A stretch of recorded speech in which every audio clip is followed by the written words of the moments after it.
DM says we're live, so I hit the record button. It's session 27! Woo! Go. I have titled the night's episode, The Fate of the Fallen. I have titled the night's episode, The Fate of the Fallen. Alright, so last we left off... well, it was one of you. But last we left off, you all had, finally defeated all of the last of the trolls. Killing Hargulka and Kargad after much strained effort. Kargad was the real boss of this dungeon. Kargad was 100% the real boss.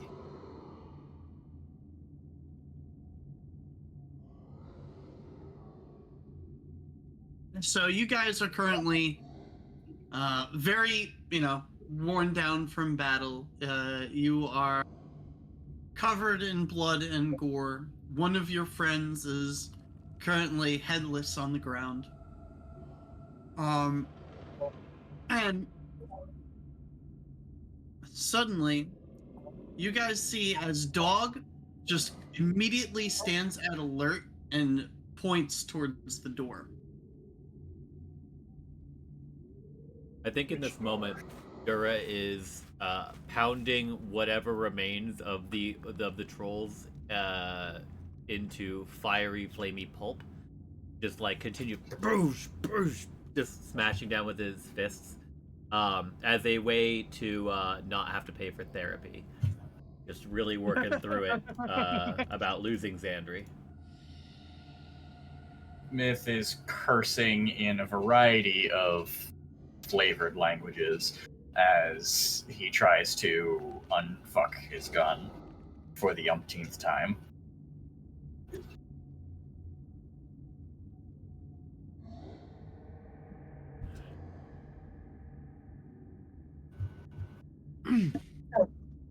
So yeah, you spend about it's going to take you about a minute to unjam your gun. You know the deal.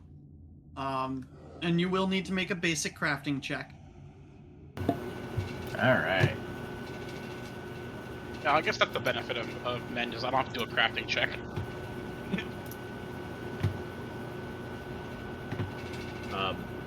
Myth, There's we a lot can of hear fan everything going noise. on behind you. Your industrial strength turbo fans Yeah. are very horrible. Okay. While so Myth is fixing his then. That is not the button I clicked. I definitely just clicked crafting. No, you clicked it under initiative. You need to go to skills. Ah, god damn it! I hate this. No, it's okay. You know, takes. You can use your crafting to roll initiative. You can roll initiative with anything technically. Yeah. Oh, It really? depends on if you're doing something. Oh my Well, god. Oh, Jesus. No, You hold on. really Alright, no, I'm clocking out with that one. need to go back Hold on. to gunsmithing. No, not like this. What's out here? Jesus. Is +3. Oh, hold on. So it would have been the same modifier anyway for the other ones. We could just not make him take that one, and we'll do the 31. It's okay. Dodging the nat yeah. 1 allegations. Yeah, no, we're not dealing with that. The 31's just fine. So you managed to unjam your gun after a little bit of hitting it with the ramrod and tapping it out against your boot, if you can wear boots. But Myth and Durra definitely a little involved in some too involved to probably notice whatever Dog is upset about at the door. Oh, right. Yeah, I would have been over at Myth, just kneeling down at his beheaded corpse and just kind of bowing his head. And he actually makes the persona mask actually take on the visage of Xandri. Creepy. I'm That's here not for it. healthy.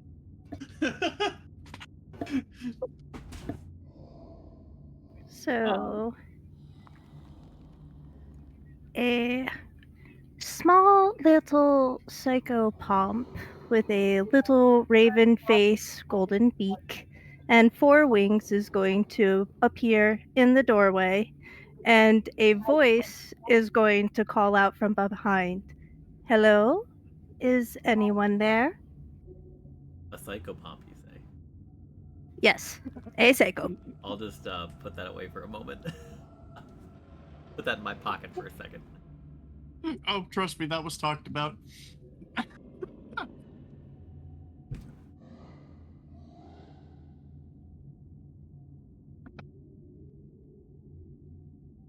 Gonna be over here, eating up troll bodies.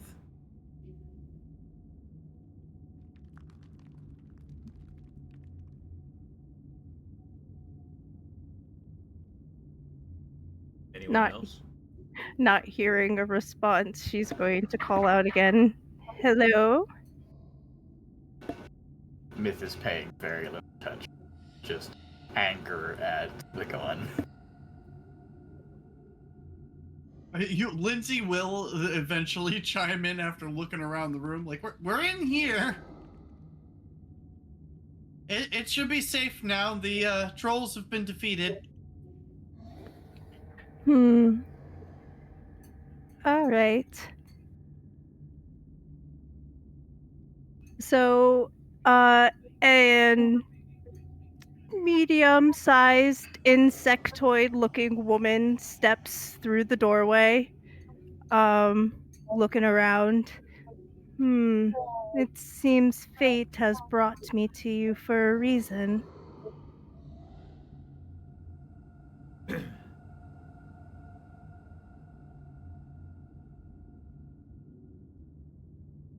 I am Sika.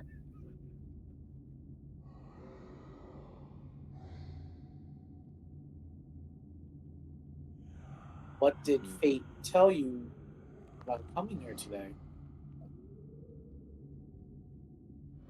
I sense that there is a fallen here.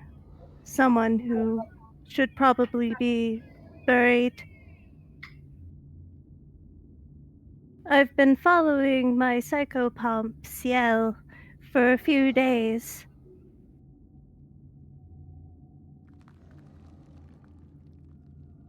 He is harmless.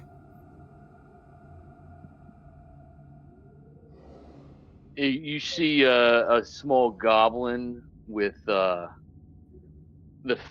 currently you can see it's a mask, and it has this visage of what he's pointing at the ground. He's pointing at Xandri's head with one hand and pointing his finger at his face in the other.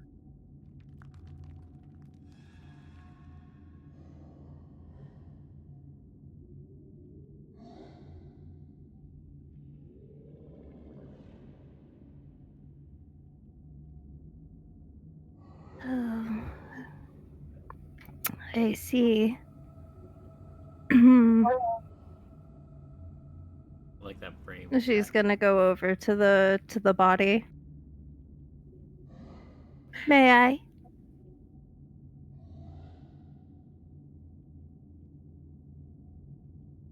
I am a cleric of Pharasma, and I can perform the ritual rite to see to it that his spirit is at rest.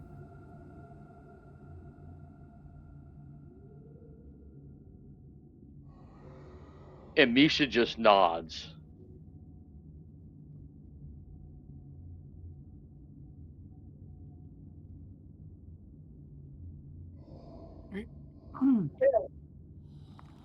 So she's going to bring her hands together and bow her head as she begins to recite a prayer. Right? Give me a religion check.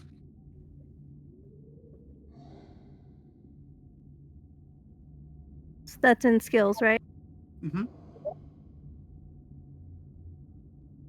Yeah, I'm very intently watching you, as I've never seen a creature. You that said moves like religion, right? Yes.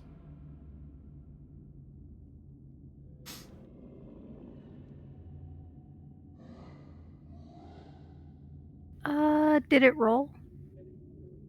Did not. I did not see it. No. Don't see anything.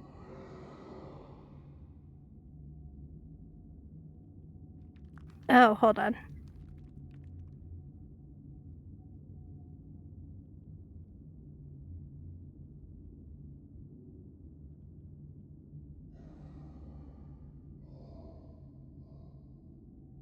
Hold on, it's asking for adding modifier or anything like that. Just click roll. Unless you're doing anything special, it should just. Yeah, you can.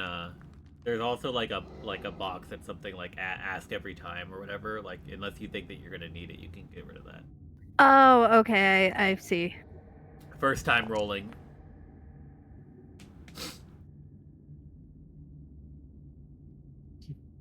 Okay.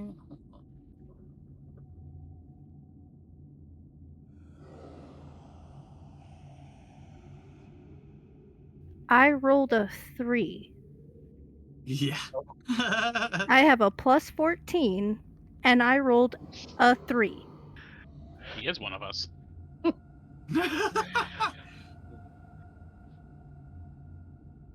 You'll fit just in. You'll fit in just fine.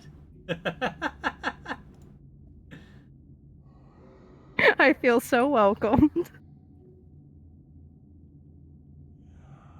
Did that pass?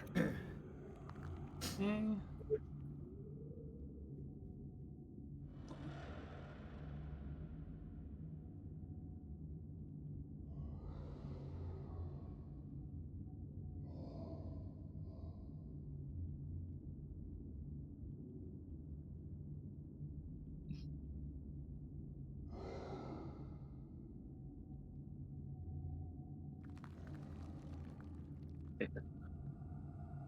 Yep. I'm not sure.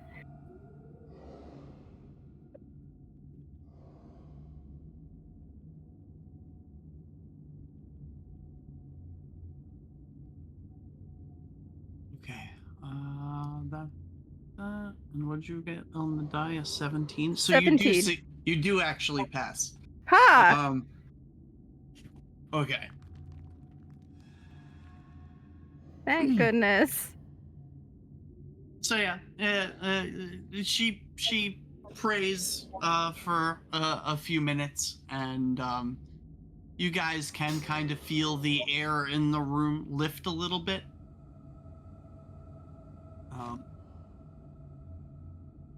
But other than that, there is no real like visual difference.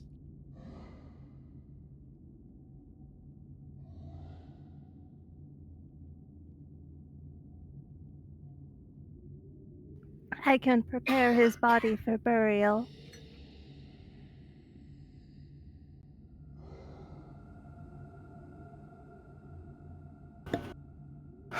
Do what you need. Sure that. Yeah, Misha nods, and then he kind of, as she's, I guess, begins to prepare, he like kind of hand wipes Xandri's face off the persona mask.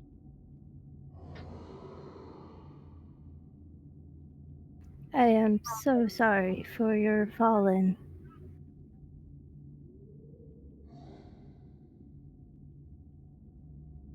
I'll take some initiative here and say probably around now is when Durra is probably done working out his aggressions. Comes over and he stands in the doorway, and he's like wiping the gore from the battle off of him, and so he's not like looking at it. He's not looking around. I think up to this point, like Durra doesn't know that you're here yet. And he like just starts to speak to the group, and he says, interestingly on the similar topic, he says, "Now we should probably get back. I know we want to investigate. We probably would want to search these ruins, but it might be good for us to get back and find that old man. I don't think Xandri will be able to fight off those spirits for as long as I." And he like hangs in his throat as he sees the psychopomp that's like now fluttering in front of him. And I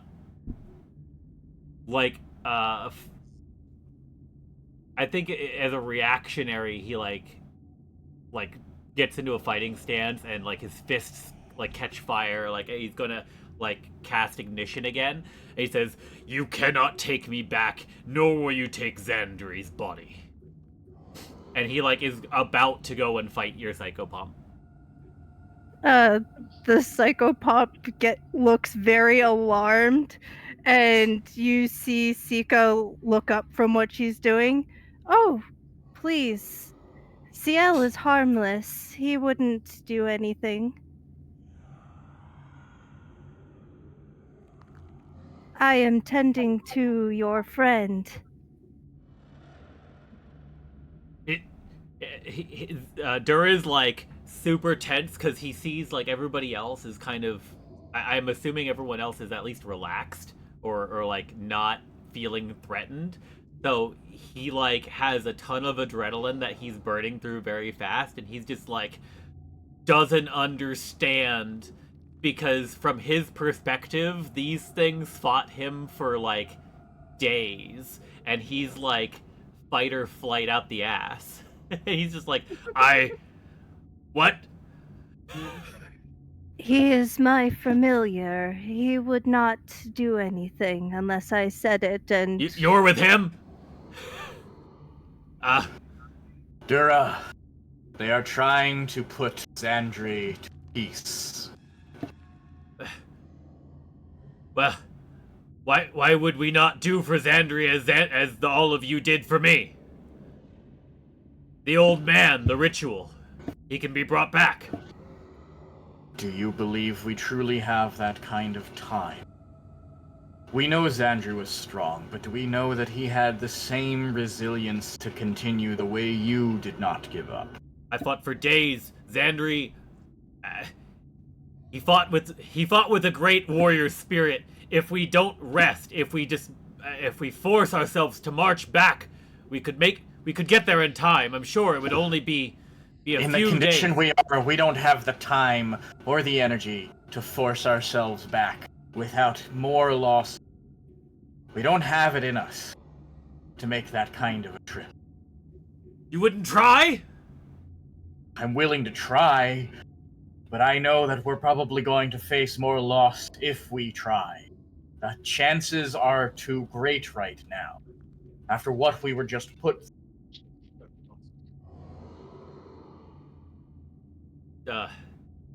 In like like you're pushing on this point of like we are in not good shape, and it's true, and like I think Durra's got like a hole in him or something from one of those critical hits that he took. So like it kind of catches up with him in this moment of like panic and adrenaline, and he like his fire extinguishes and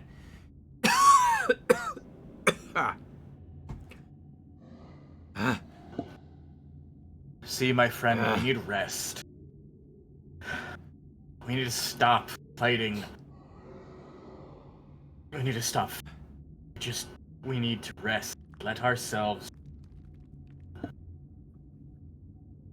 Once I am done tending to your dead, I can tend to your wounds as well.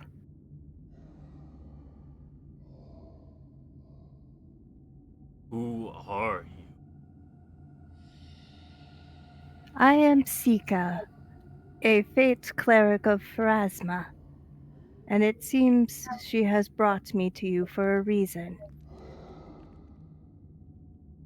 Durra is highly suspicious.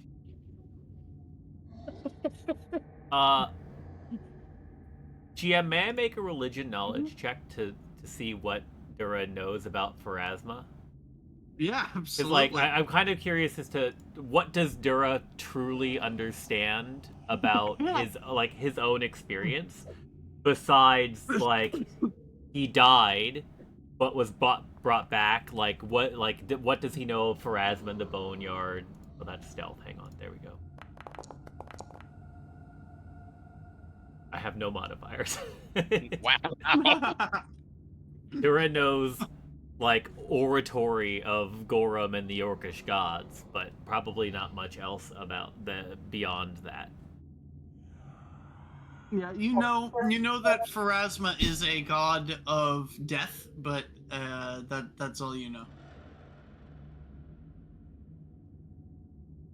I think in Durra's mind, he is suspicious here because he does see a psychopomp, and he's killed several of those as they tried to drag his spirit to like his ever after or whatever was going on there. And like this lady is saying she's a service lady bug person. This thing he's never seen before is saying that they work for Pharasma, and it's like just incredibly suspect. So like he is willing to lower his guard but not put it down entirely. Fair. Yeah.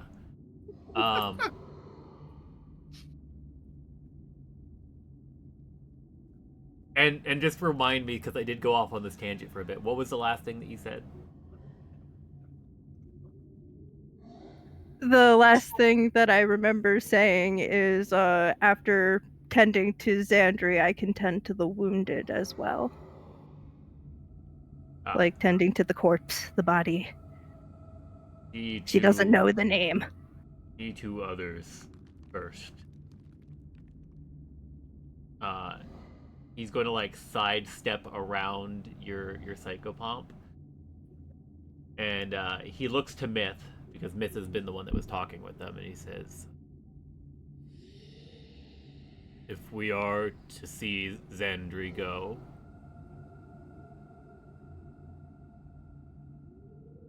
we are to accept his death, then I wish to honor him as a warrior would. I wish to honor him as a warrior." I will say Pharasma has already claimed his soul. What would you wish to do, Durra? Sika's words cause Durra to wince, like that's upsetting to him, but like he is already like said that he would accept this the Xandri's passing. A says, "In the ways of my tribe, honored warriors, their flesh is consumed. I would not ask that the rest of you do this, but I would take a piece. I believe Xandri took a piece of me when I fell." I will join you.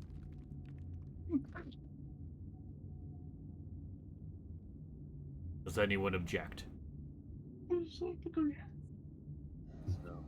You see Sika look a little perturbed, but she doesn't object. Did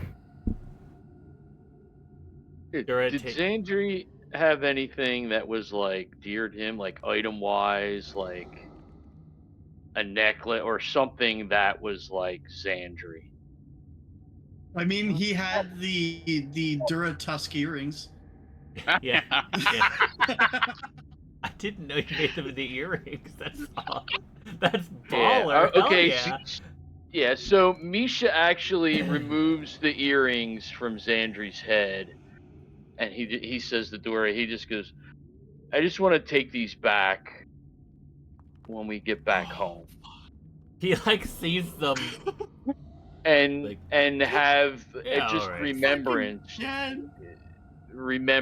of Xandri. Are those my tusks? Yes, he took them from you when you fell and kept them as a memorial in case we did not succeed in bringing you back. He like goes to like the bones around his neck, like as part of like his necklace. He's like, it is the same thing. Like he tells himself this, like, this is the same thing. And he kneels down. He pulls the small knife off of his belt that he keeps there for like times when like it's not a weapon. This is a knife for cutting, and he like flays part of the just a small section of Xandri's snake tail and passes it to Myth, and then another for himself. Myth takes it.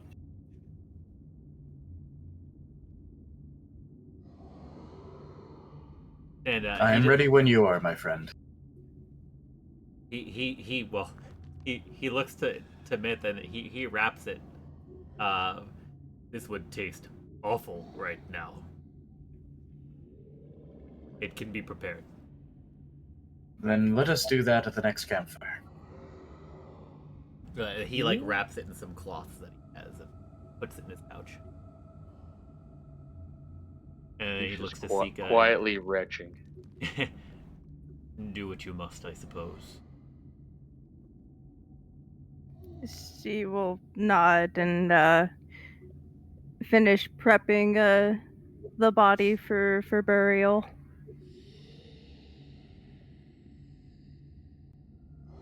She looks very perturbed.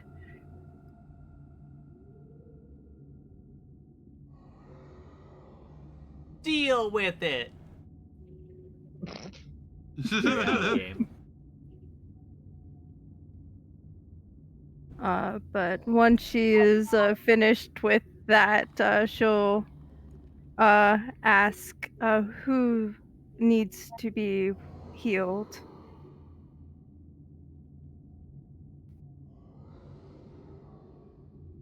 Or would like it the most. Durra, I think you're one of the worst in shape here. Nonsense. I will be fine with a good night's rest. Which is clearly not correct. You have chunks of you missing. You'd think if I ate some troll, they would grow back. More than willing to give that a try, but as you said, it probably won't taste good at this point.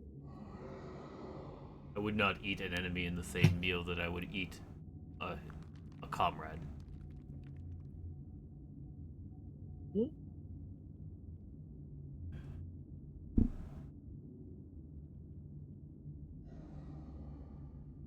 I will be fine, though.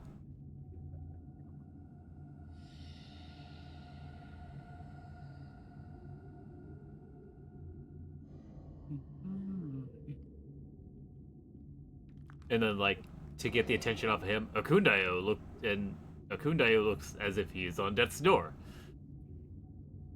Amiri is also injured. Like, just naming off everybody who has a scrape. Like, but what of dog? What if dog? Oh,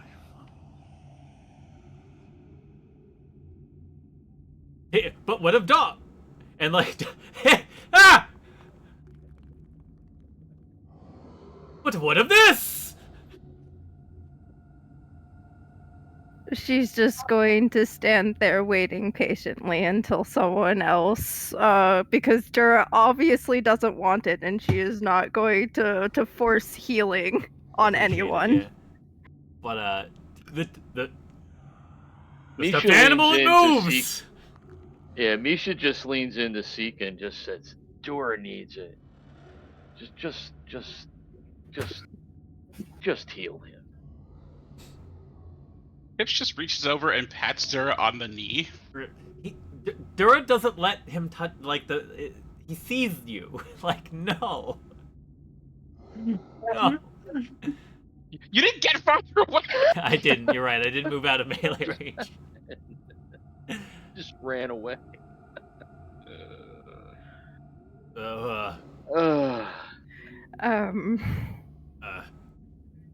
Pop it? I do believe your friends are requesting that I heal you, and There is so much happening right now at this exact time. There is much to process. No. You're out. Durra just nope out. Yep. Durra, I will go find firewood. God I damn think it. he needs a hug or something. Myth just chases after Durra.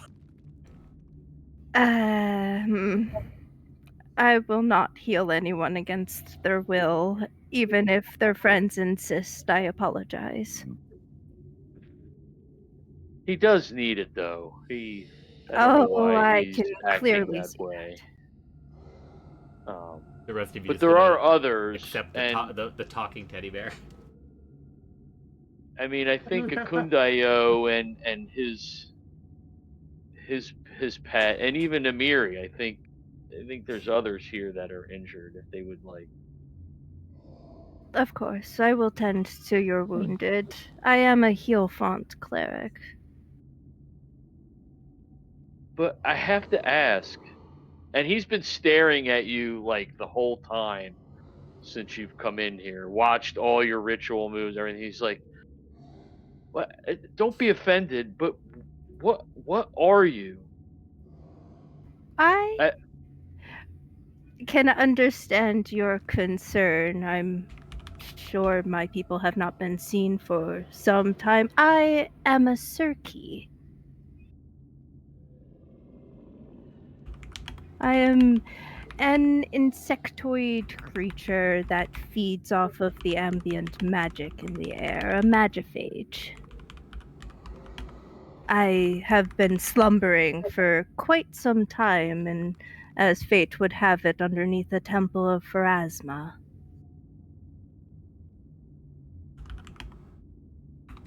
yeah, and Misha, he removes his mask, and he is just everything you said. He has completely no clue of anything that you're talking about. He's not very smart. But what you see is a goblin, but not your typical goblin. He's definitely more softer features, and the one striking thing is that his ears are not pointy. They've been burnt. They end in scarring and burning, like they've been removed and burned in some fashion. And he just says, I am Misha, and it's good that you came. Thank you. It is good to meet you, Misha. I said we are from the newly fledgling encampment. Oh, and I'm totally forgetting the name of her. What was the name of her? Chilla. Yes. Achila.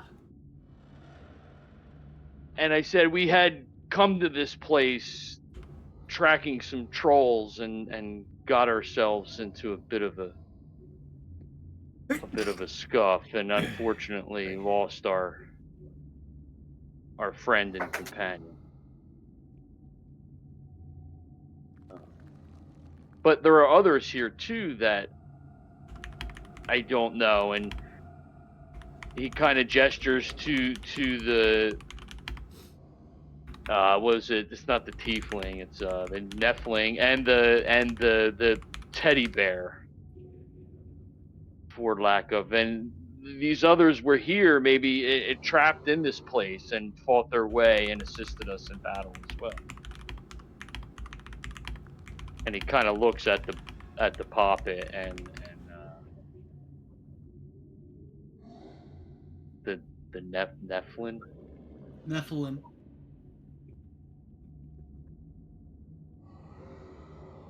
Think like Bible studies. Nephilim. Yeah, and who are you two?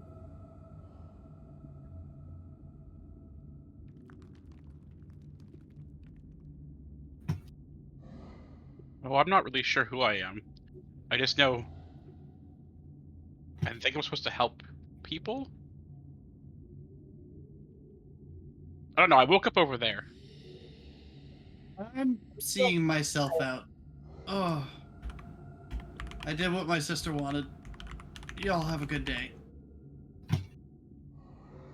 Well, oh, okay then. What's Excuse me. happening? Oh, screen is freaking. Oh, that's why. I had your token selected for some reason, so when you walked out, I was like, wait, what is happening No. to the screen? Yeah. So she walks off. To walk off the Disappears same into the- way that we came. Yep, she walks down the same way that you guys came and disappears down into the tree line.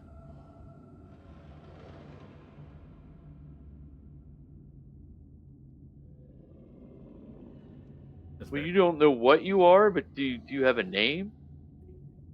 I am Sika. You are well. You know what you are. Oh And yes. he's Oh, you're looking at talking to them. the bear who said he doesn't know what he is, but has to help people. I mean, I have, and you see on his one palm in red embroidery, it just says tips with like an apostrophe. I mean, maybe this is my name.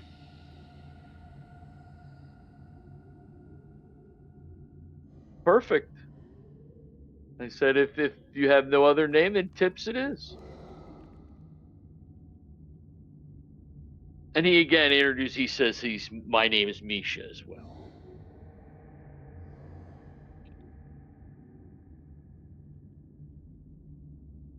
Well, this is an interesting turn of events. I do have one quick thing I would like to mention to everyone while I was here, because it seems we have a lot of weird things going on, and I would like to get my weird thing off of my chest. So the reason why I'm here, I had a very strange dream about a green lady telling me that I needed to run out here because all of you were in great danger. I don't know why I woke up with such a panicked urgency and just kind of ran.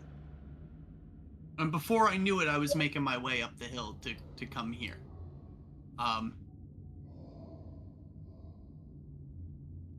I do not know who this lady was, but I did get a sense that she was very powerful.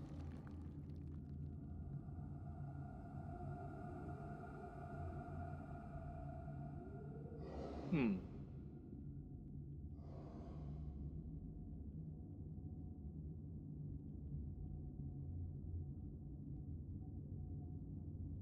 Anyone here know anything about any powerful green skin ladies? I don't know. Hmm. And I don't mean orcish.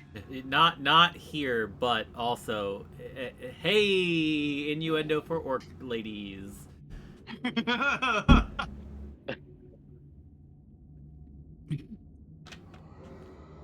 Please carry on.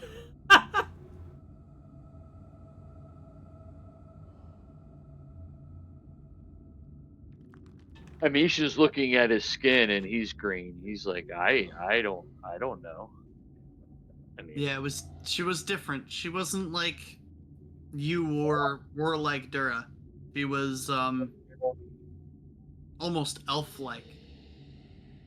But I don't know any green elves.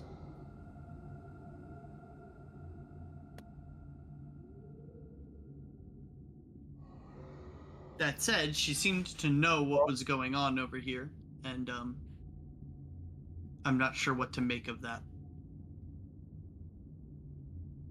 well, it did seem like some of the, I guess, the lesser hobgoblins and things saying they had to fight. Even the one big guy too said something to the effect that he had to fight. Like it seemed like some of them were saying they had no choice.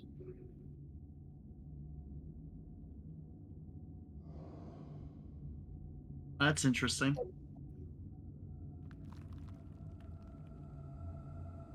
I mean, I don't know. Everyone has a choice, don't they?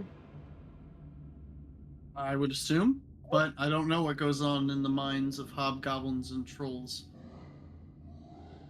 And again, isn't it quite unusual for trolls to gather like this?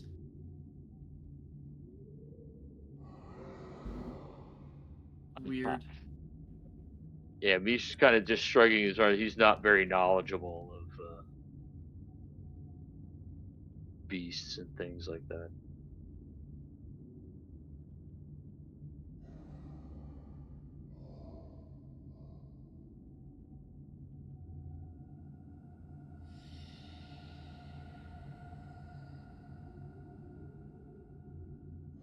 So Kundayo will look up and also be like, all right.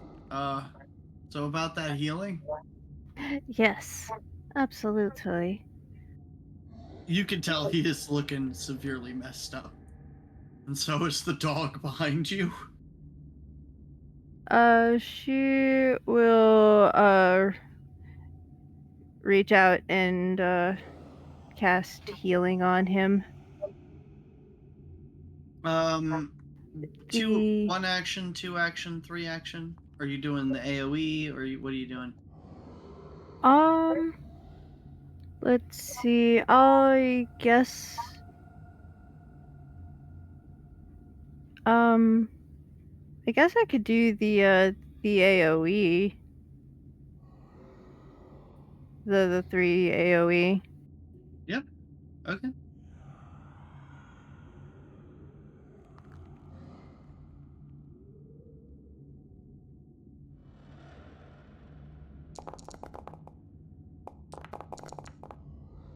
Oh, hold on. I have no idea what just happened there. Yeah, I don't know. I think it's because it does things with undead. No, no, what it did was it pulled up and it says the roll damage healing because it does do damage against undead. Yeah. You roll damage for healing, but then it you could just apply it as healing or damage. Yeah.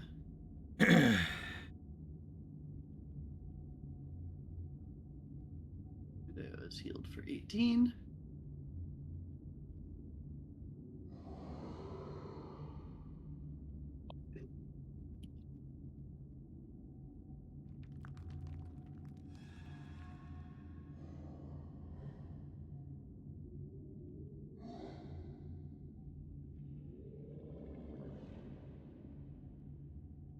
I'm good.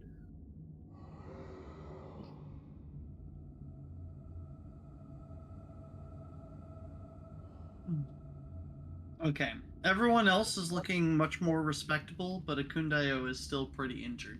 Yep. She will do another healing on him, this time just a 1. A 1 or a 2. You get way more healing out of a 2. Yeah, I'll do a 2 then. Well, do you or wait? Hang on. I mean, I thought I that the will 2 action picks up ranged but loses the bonus.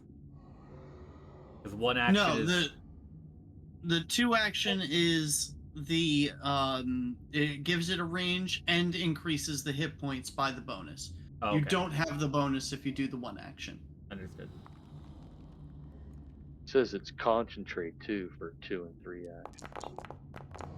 Yeah, well, concentrate in Pathfinder means something different. It means that your spell can be disrupted if it triggers an attack of opportunity. Okay, got it. But concentration only applies while you're casting it. Yeah, he looks much better now. After the spell is cast, it's out for its duration. Like, that's it.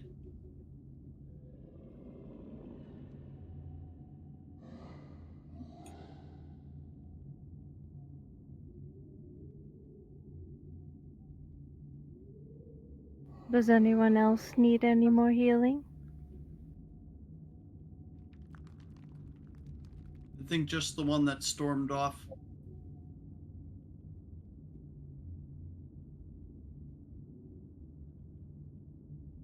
I will wait for his return.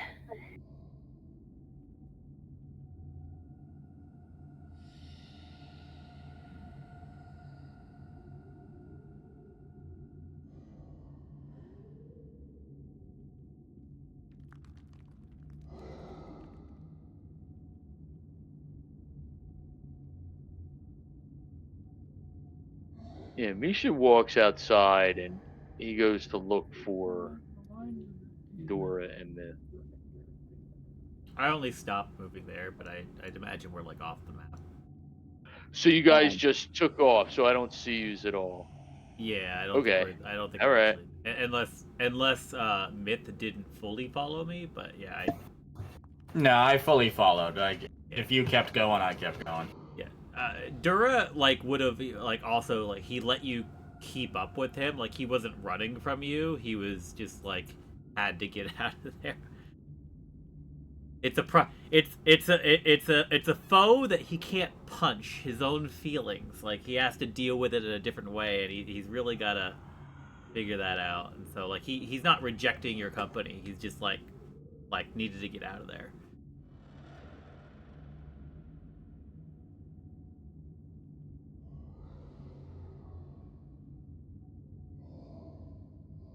I just say it looks like they ran off. I don't know where those two went. Yeah, but I can't see them anymore. It is all right. Much happened, and everyone processes things differently.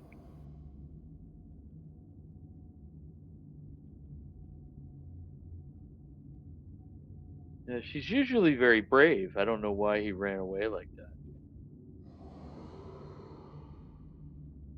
What? You just see as a blue-skinned tiefling pops around the corner of the door, and it's Nephilim? just like, "Hello." Yeah, Nephilim. Sorry, she pops around. She goes, "Hello, I'm Kalike, Canera's sister. She told me I could find you guys here." Oh. Yeah, she ran away. Yeah. That sounds like her. My sister's not exactly a people person. I hope everyone's all right. Ooh, well, almost everyone.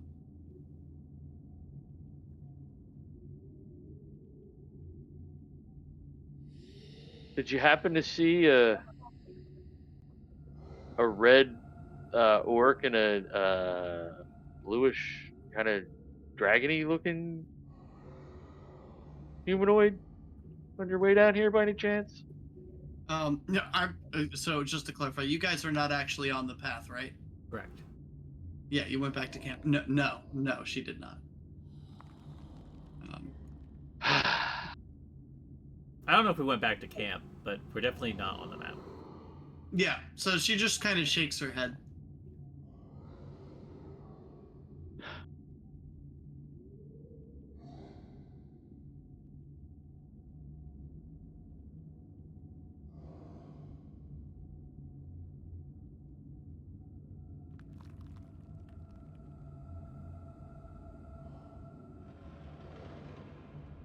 Well, I'm here to help in any way I can.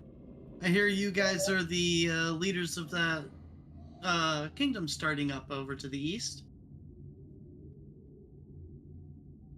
Yeah, we were tracking the trolls here and Well, just the people I wanted to speak to. Me and my sister are actually looking to travel to your capital so that we could open up a kineticism school. oh, okay.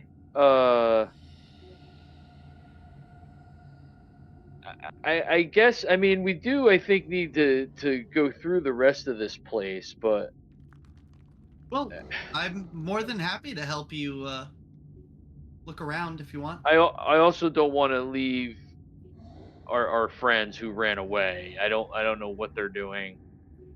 Well, I didn't see them on the path, so.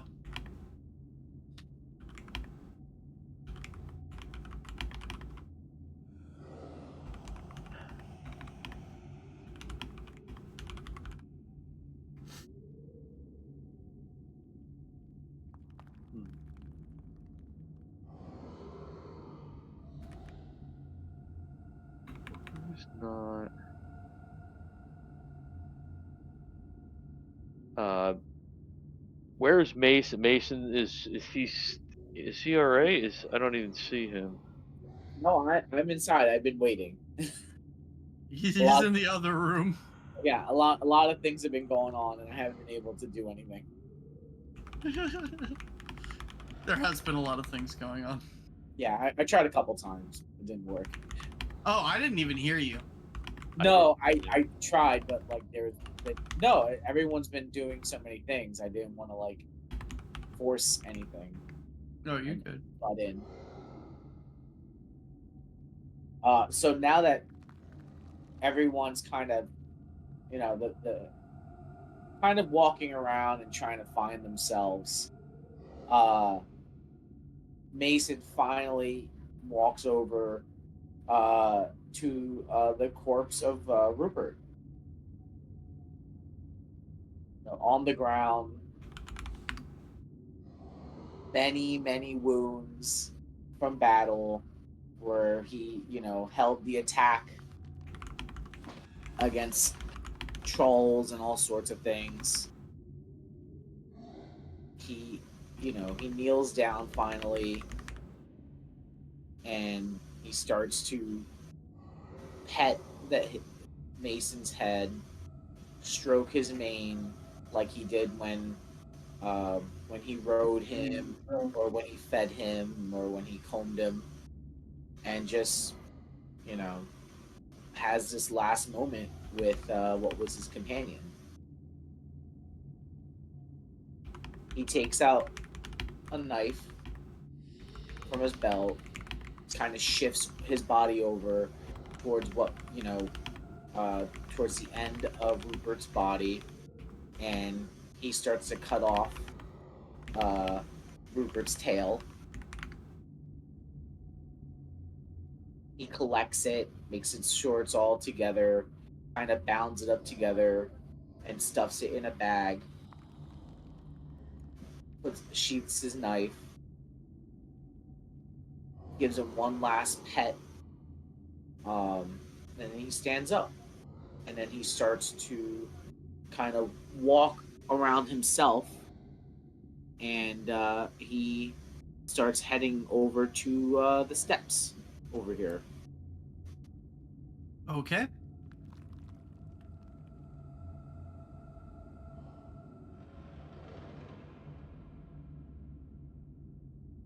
Climbs the steps because finally wants to see what was up here. Valerie will immediately start following up behind you, and she'll be like, "Listen, I'm not going to let you walk up here by yourself." Yeah, I mean, and I see them start to walk over. Valerie, you're free to do whatever you want. I'm pretty sure. Look at me doing whatever I want. Then do whatever you want, and then he just keeps walking. Yep. I'm gonna wait until everybody who's coming is up at the top of the stairs. I want to just yell out to Mason, Mason, hold up a second. Durra and Myth walked off. Okay. There's new people here.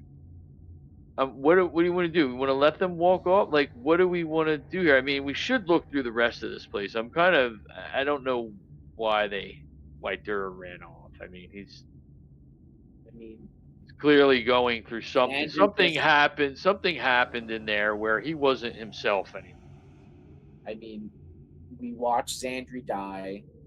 We are left here, the survivors of probably what is the hardest battle any of us have experienced. Give them time. That's probably what Durra wants right now. He needs time. And I understand there's new people here, and I don't mean to be rude, but I also want to walk around and see what was so important about this place. Agreed, Come with and us. I don't think you should do it alone. I don't think you two should go alone, considering what we just went through. We don't know what is in the rest of this place.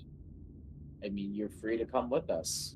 I just I'm going to go up there and just check things out anyway.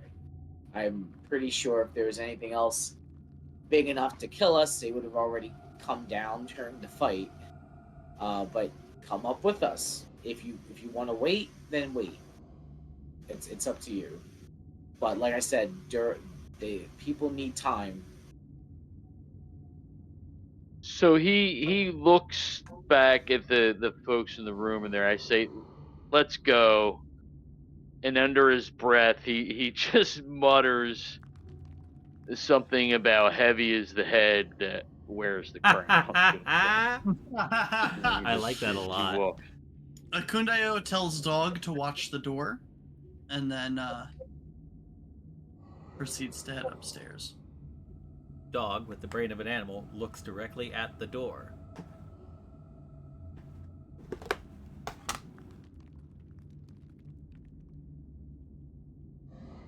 He does. He watches the door.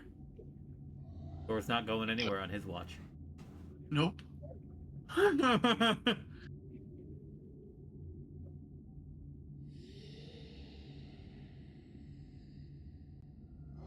Okay, so in that case, I will do this.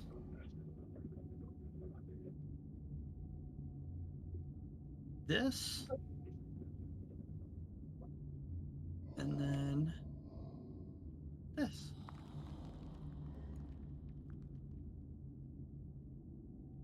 It's taking some of you a minute. Alright. You'll slowly load in one at a time.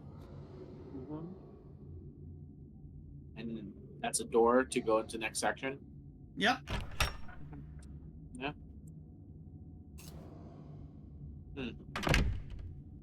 Okay. So. Oh. Yeah. So this door leads to a hallway, guys. So, if you want to explore, there's some space up here, but there's a whole upper area through this door.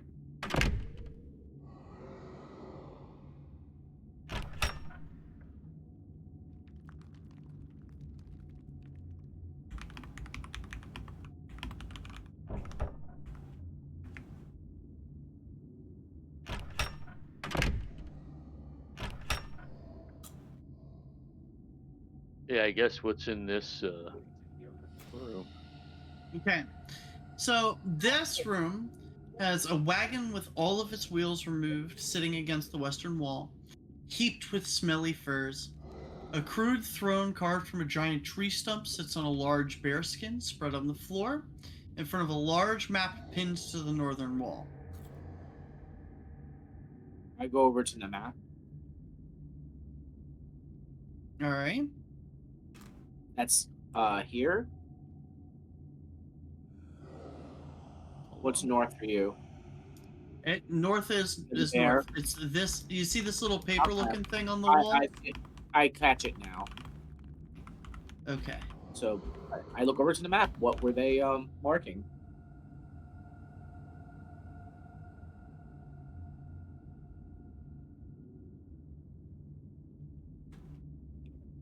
So, mostly you see your settlement, some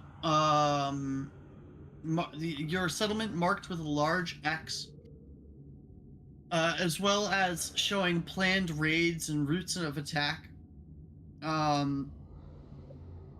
Anyone who speaks Jotun, who reads out this, which would be Amiri or Mason speaks here. Akundale.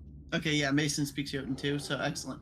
You can definitely tell that the trolls have been carrying out a series of organized, planned attacks in the region against any kind of locations where civilization has been intruding in the stolen lands.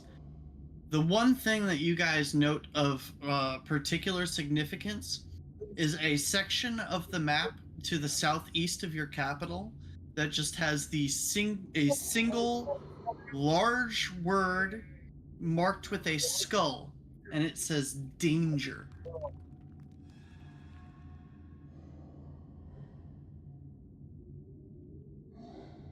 I will what's it pinned to the wall?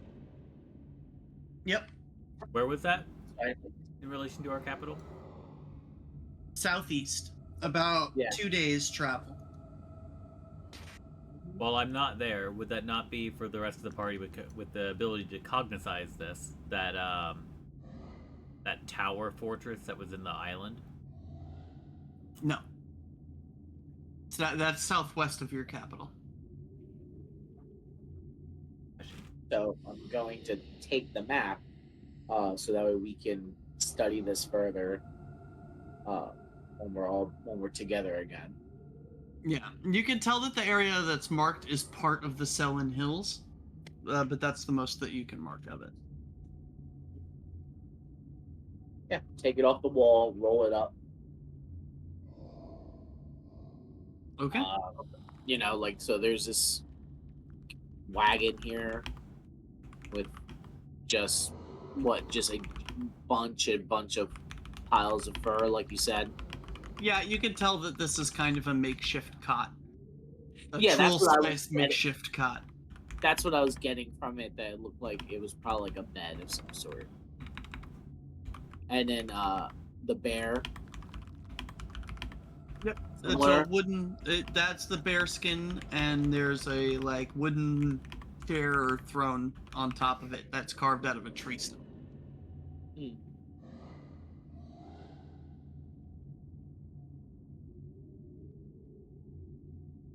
I'm gonna just check around it, kind of push it around, look under it. Okay. You find lots of bits of bones and fragments of various sizes and shapes. You can tell that most of them are humanoid, and there are lots of different parts of people with lots of varying ages. So you do notice that there is an abundance of smaller bones.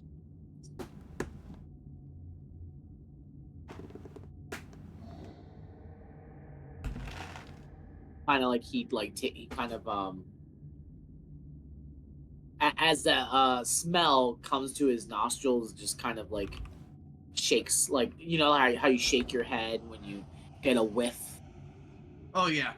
of that of death, whether it's animals or whatever. Yeah. Comes out and he shows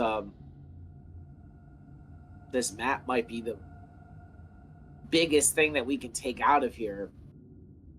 There's a lot to really go over with everyone once we can all settle down.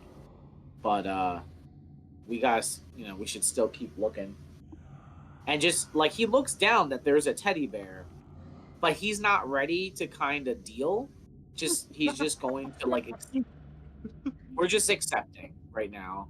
Because also there, we used to have like another like walking around sort of plushie, so it's like okay. This one just does more things. But like just, not gonna be mean to her or kick it or anything like that, just like not ready to really get into that conversation. Just, accepting it. Just accepting his fate and moving on. Well, the fate of Mason being around these people. Yep. So you do find another door here.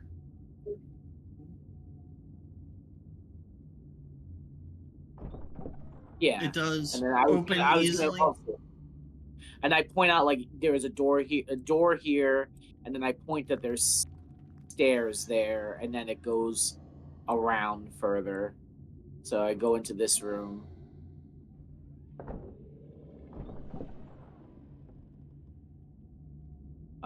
You're gonna have to put me in there for some reason. It won't let me go in. You have to go. You can't go diagonally. Oh, okay. Yeah, you have to go through the door. Okay. I'm gonna let the teddy bear come in. I'm not gonna like hold him back or anything. Unless he's doing a little dance. He might be dancing, No, I just discovered that I can move with whilst. Oh, well, I'm gonna just in my head you were dancing, like just I have no problem with that either. as that's what I just assume walking teddy bears do every now and then. They just decide to dance.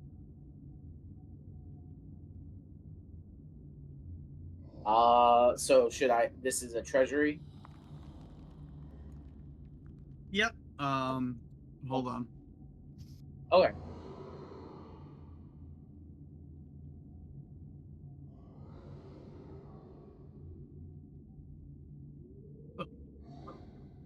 Oh, what'd you give me?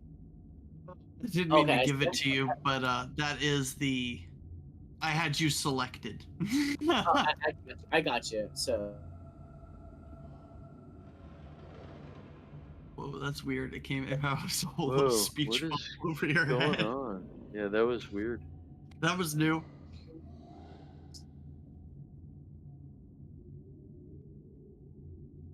um, I call like Amiri in because I know that Amiri was there, and I call her in. Yeah. Well, I mean, I don't want to speak for her, but Yeah. No. I'll move her around. But I gotta speak for her. What you got, Mason? So we're gonna need this all secured, ready to like look through, inspect, and then just figuring out what to do with it later. But we need people to make sure that this gets back safely. Isn't that Lindsay's job? Right, but you also are a big person and a warrior, and we want to make sure. And you are All right, also right there. Lindsay. So just right now, I'm not thinking about jobs. Just thinking about we just got to get things done. We got money. You and I are in charge of making sure it gets back okay, Yes. or at least makes it back to camp so we could sort through it. Yeah. So Lindsay, this is a lot, and we're not going to go through this right now. We need to make sure this gets packed away. We protect it until we figure out what we're going to do with it. It's got to be sorted, look through. Um, you know your job uh, better than myself, but I do know that we made a lot of ruckus in this place, and when that happens, there's a lot of attention. And if people from the outside knew things like this existed here, and they know the trolls are, and they're going to start learning the trolls aren't around anymore. So let's make sure to get that settled fast. Get this settled fast, rather. Well, you guys continue exploring the place, and Lindsay and I will sit here and make sure we bag up as much of it as we can physically carry, which should be most of it. So We'll figure it out, but but thank you. yeah, just go handle your stuff. We'll take care of the rest. Let's continue, Mr. Bear.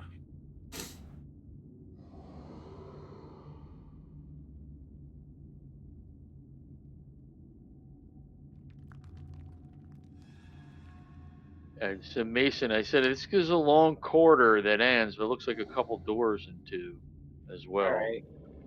We're gonna just like we did. We just we'll check them out.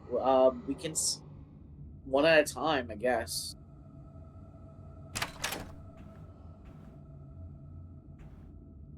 Another room. Yep. So this room is stacked with boxes, barrels, crates, and bags. They fill the room from floor to ceiling, and wooden shelves line the walls on all sides. There are doors leading north, east, and west. The north door is the one you just came through. If you take a moment to look around, the goods inside most of these barrels and stuff are mostly foodstuffs, lumber, mundane tools, household supplies, bolts of cloth. They'll require several full wagon loads to get back to the civilization, but they do look like things that your kingdom can use to build. Right. And as we're looking through it, I say to them, so we'll send who we need to get this stuff but it's all coming back. This is all things that we need, that the people need. So another transport for this. Excellent. Loot. Now, when you guys are in this room, while you're walking past the door, Okay. or walking to the door, give me a quick perception check. Perception. I'll roll for Valerie. There you go. People who are in the room, or I guess I got Anyone who is in the room. Yep. You're close enough. You were right by the door. You and Misha both can do it as well. So like I go under skills, right? But I Skills. don't. I guess it's just a. No. Perception's under attributes. Oh, okay. Thank you. What am I, an idiot? Where's that at? There is no active encounter. No, you're not going to. You're not doing initiative perception. You're doing perception. There's Perception. perception and then there's under... initiative perception. Okay. Directly above initiative perception is perception. I got you. Thank you. Why is mine not? None of mine is rolling. Huh. Alright, let's try this again. oh, okay.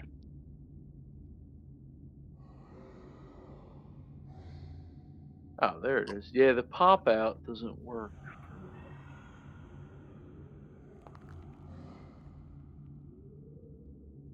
It's terrible. Okay. Did I get tips? Tips did not roll. I never went in the room. No, I said you and Misha were both close enough that you could roll. Is this visual or Auditory? okay?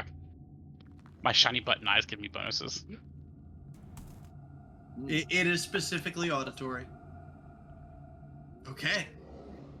So everyone except Misha can hear a very high-pitched sound coming from the behind the door to the west. Well, inside that room, no. Okay. West. This door. The other ones. So you just hear We all have tinnitus. Yeah. Mr. Teddy Bear, after you, do you want to check or should I open it?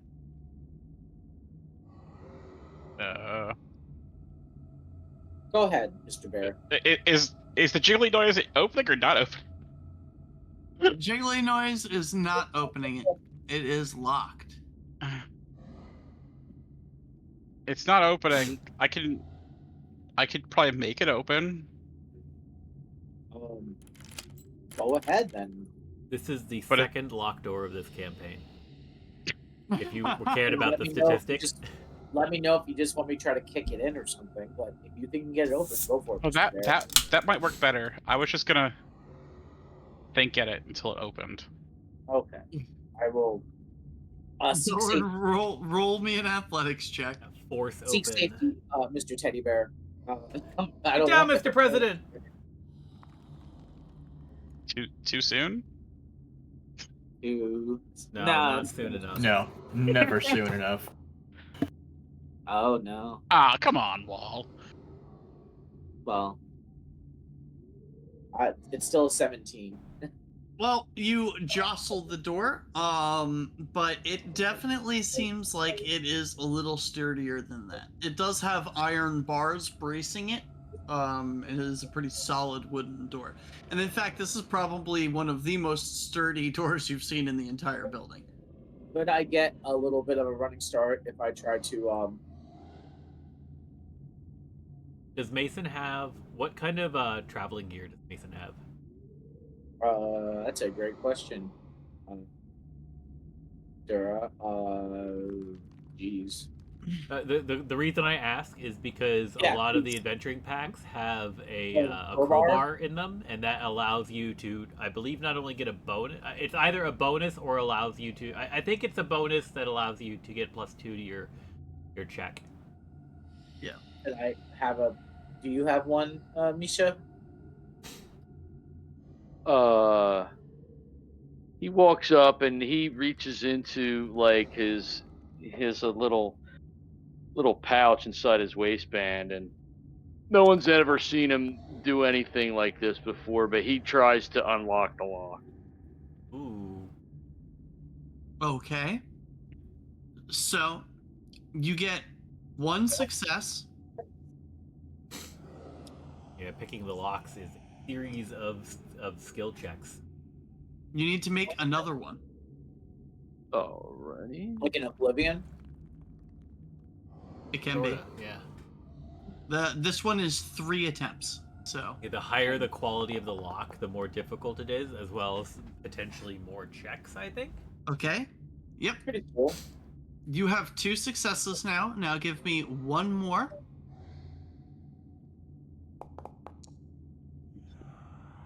Okay. So you managed to, with some effort, pick and crack the lock open with that very satisfying as the lock turns over and the door creaks open. As the door creaks open, you guys can easily see 2 kobolds cowering inside. Uh, They're just looking at you with deer in headlights face. Yeah, I'm kind of more shocked that there was someone in there because he didn't hear anything behind the door. You're not here to hurt us, are you? No. Were the trolls keeping you locked up in here for some Uh, reason? The big angry one with the pointy hat's been torturing us and making us spy on our people. It's been bad. The magic that was binding us, though, it disappeared a few minutes ago. Does that mean he's dead? yeah, dead. Yeah, if he was the troll leader or whatever, yes, he's no longer living. So, it's it's been a couple of weeks since he let us out. Do you know if the soot scales are still okay? I know we had a thing going on with the Mitflits. Why, he looks and he kind of chuckles and he says, no, we helped them. We helped your people. We eliminated the Mifflets as well. So the Mitflits are gone? Yes, as far as we know. I don't Yeah, we think there's haven't heard any more. anything. Oh, that's good news. There's exactly 1 midfoot left. That's true. Hey, like you're free to go, but could you tell us anything while you were captured here? Things you heard that think would be something we need to know. Well,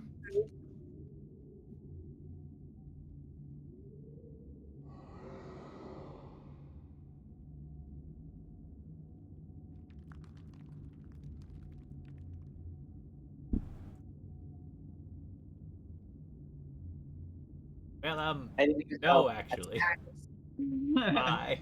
attacks, well, that maybe other troll other areas where they had trolls stationed that belong to this group, and anything would be useful if if you overheard it while locked up. well, we know that or at least we heard that Hargulka had been working with or for someone. And we never got who, though. Any other details about them? Like, okay, you didn't know who, but Just someone had been communicating with him in his dreams and sending him these visions of grandeur and conquest. It seemed to overtake him almost.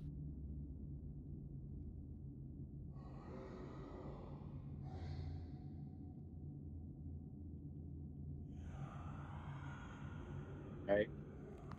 So look, not gonna hold you here or anything, but we will eventually try to rest up a little bit.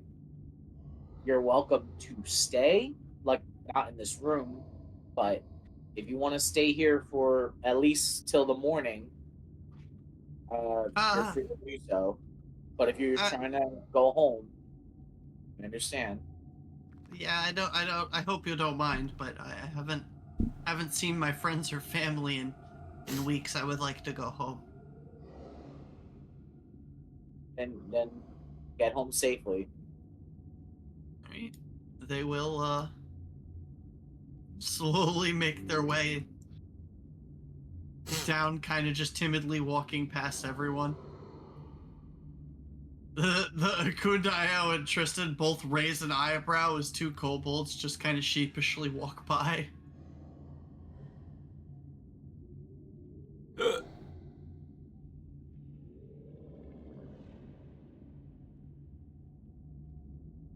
That was interesting.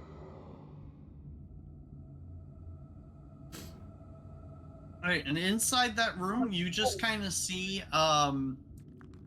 there are two like really tattered looking, tiny looking bed mats, and a cauldron that is just boiling in the corner.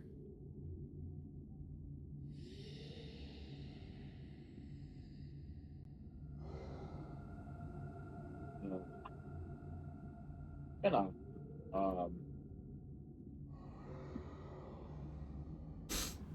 check over at this store here. So in that room, you walk in and you see a room surrounded with cots, and all strewn across are crude like weapons maintenance tools and things that are very obviously made by and for the hobgoblins.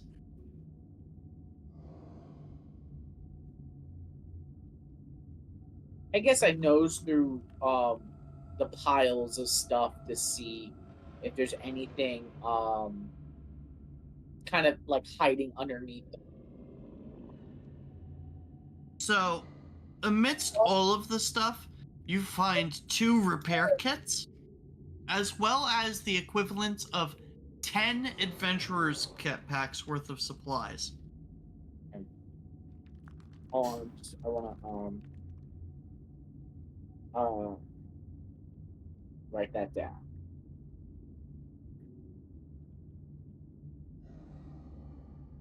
So 10 supply kits. Yep, and two get 10 adventurer packs and 2 repair kits. Okay. I'm typing it up too. Okay.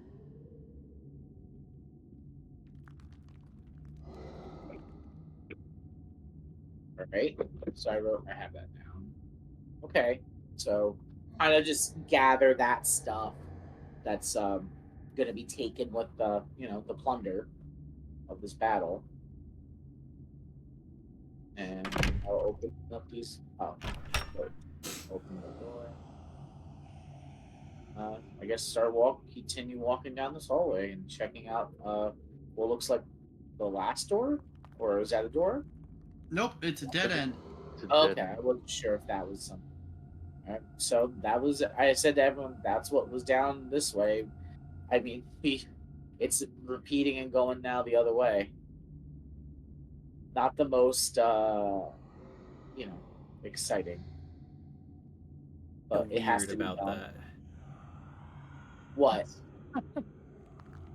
I The don't lack of like. excitement. No, like not as a metagamey standpoint. I'm not like suggesting that there is like a hidden door or anything here, but just like why would a hallway continue beyond the last door?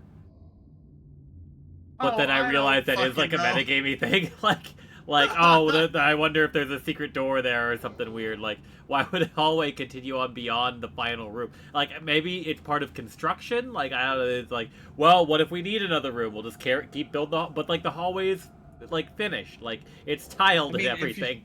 Like there's If you could, there's if you groove could and ask caulk. the dwarves that built the place, that would be great. Yeah. Oh. Okay. All right, so Sorry. Mason, you come to a big open chamber. Gnawed bones litter the floor, and on shelves in the eastern wall, you see a pile of severed heads, some from animals and some from people, seemingly kept as trophies. Ugh. It definitely stank. We should definitely have that cleric come up here, see what she can do. If there's anything to be done for the dead that are decorated here. But, might be too late for that. I mean, at a glance, so it looks what- like it's livestock mostly. Right? Oh no, there are people heads there. Yes, Yeah, there are some humanoid heads in the mix. Most are animals. Hello. Hello. So if you go around that corner, it looks like the trolls took trophies of some of their victims' conquests. Some look to be animal skulls, but there are definitely skulls of humans and other beings. I don't know if you could do something for them. I Been can. long since they died, but maybe a proper send off will help them in the after. I can certainly see what I can do.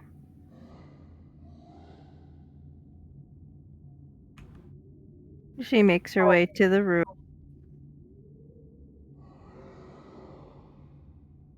All right. So, like I described to them, you see gnawed bones, like chewed on bones, littering across the floor.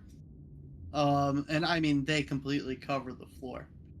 And up on the shelves, you can see severed heads. Most of them are beasts of varying kinds, though you can see a few humanoid heads among the list.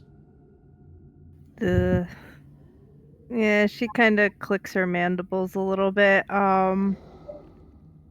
She's going to say a prayer for the spirits of the humanoids. All right, give me a religion check.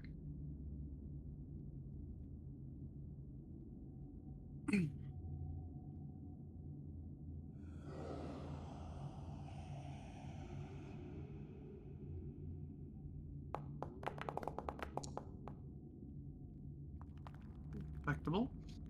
All right. So you pray for a few minutes, and you definitely feel like you have done all you can.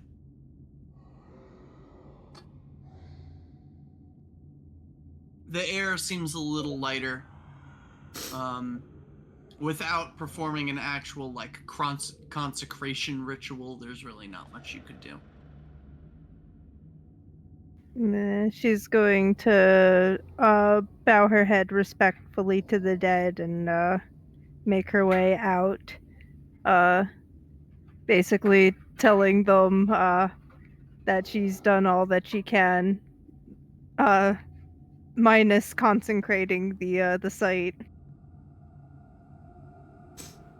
Anything that you could have done is better than what their fates were leaving them to be. So, thank you. She nods her head. Are we pretty sure that this just leads back down to the level we were on? Yes. Or okay, just making sure that like we would have the knowledge of like, yeah, there were stairs like that. So that Mason's like, well, there was a lot here, so we're gonna get it transported.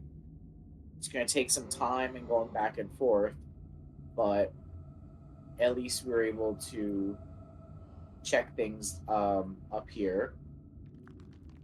Did the other stairs go up or did they go down too?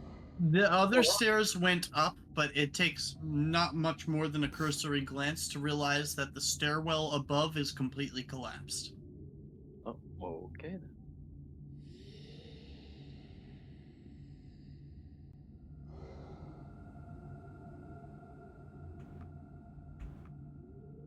Yeah, Mason follows inward. Let's try to see what's going on downstairs.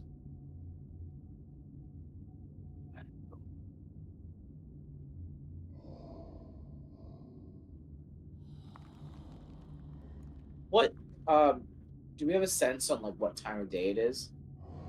The sun is starting to set a little.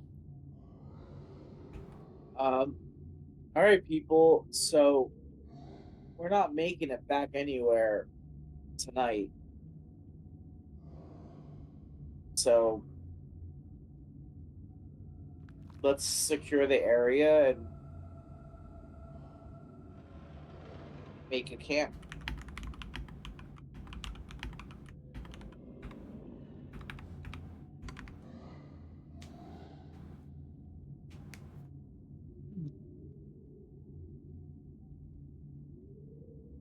Now, all for making camp. This stuff is definitely heavy. What about Durra and Myth? They haven't come back yet.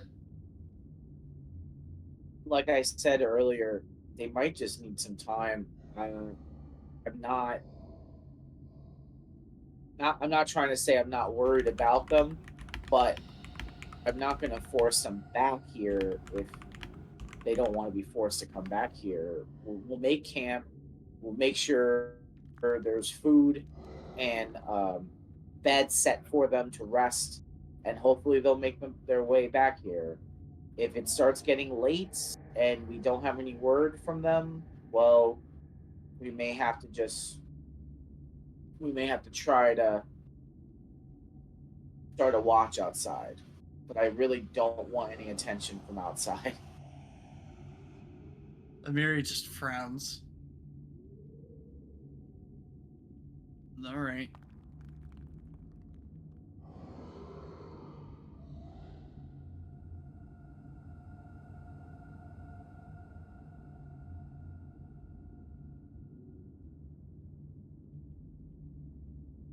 What do you think, Amiri? Well, I don't like the idea of Durra and Myth just running out there on their own, especially considering that Durra didn't get any help before he left. I don't like it either. But they left. He's got something to deal with. And when you're someone like him and you got to deal with something like this, forcing him to come back here might send him further. Myth is with him. I trust in both of them to come back.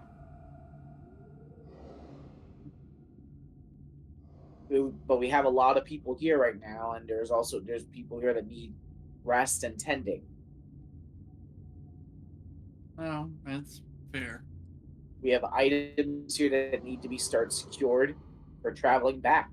What we found upstairs is going to help a lot of people. Yeah.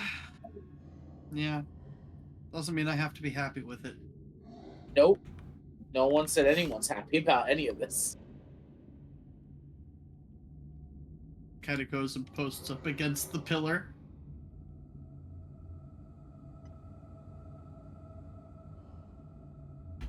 I don't like Let's leaving do them what we're out doing there, here. but I also don't like that they walked off. I mean, hopefully clear heads come back and they realize that it's going to be dark soon and there's safety in numbers, I hope. That's what I'm hoping for.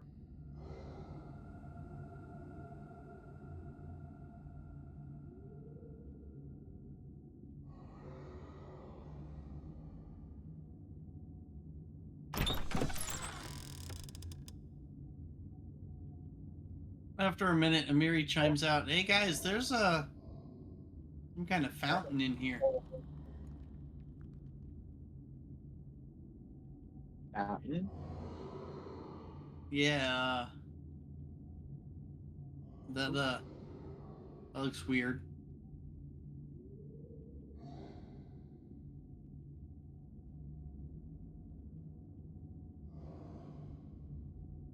Okay, hold on. So, when you guys look into the room, bas reliefs on the walls depict dwarves forging weapons, fighting giants, mining precious gems, and many other activities. Along the northern wall flows out of the head of a graven warhammer to fill a font, water.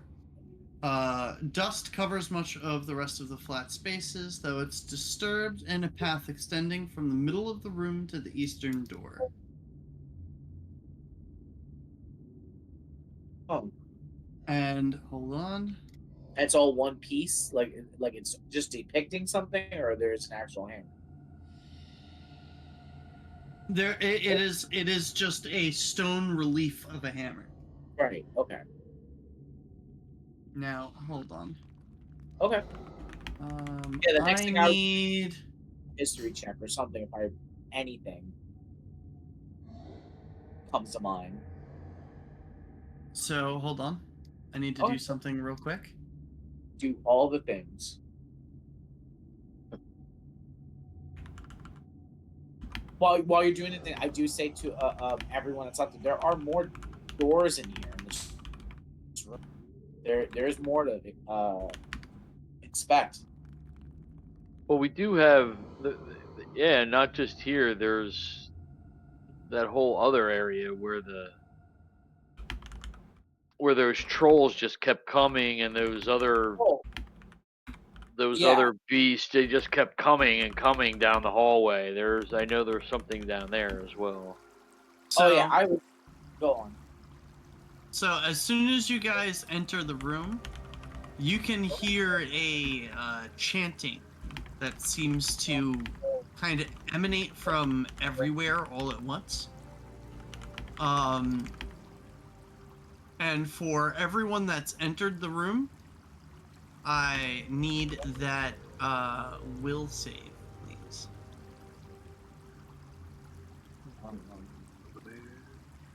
This DC isn't. 25. It's Where's not for that at? fear or anything, right? It is not for fear. Okay. Where's that?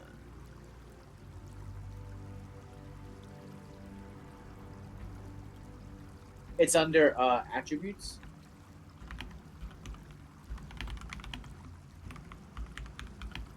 Where's that at? Oh, Oh, boo.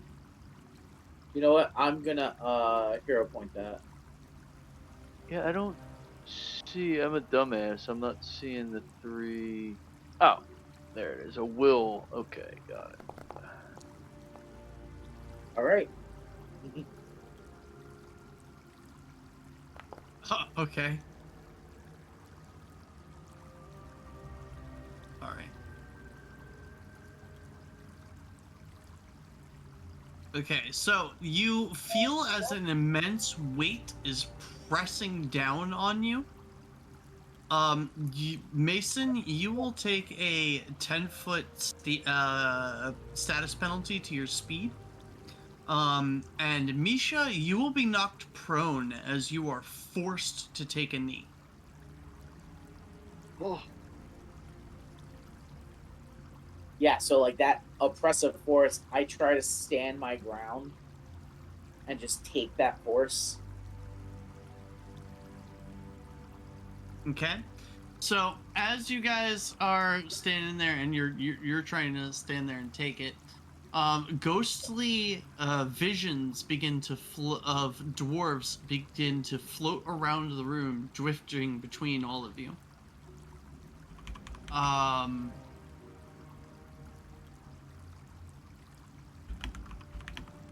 Specifically, they seem to swarm Misha, and I will need both of you to make another will save. What is happening? Boundary is freaking out on me now.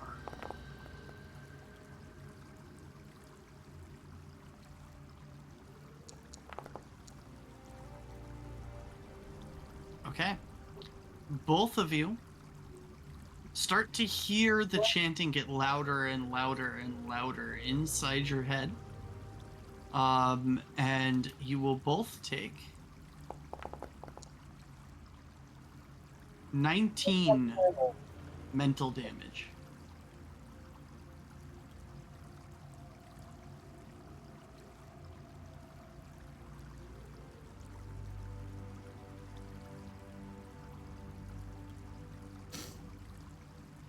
Yeah, I'm laying on the ground grabbing my head. I'm still trying to stay standing. I'm trying to figure out if it's like So the weight persists, but the the ghostly images after their initial attack seem to stop hurting you. I go over to Misha and I get him up. Okay.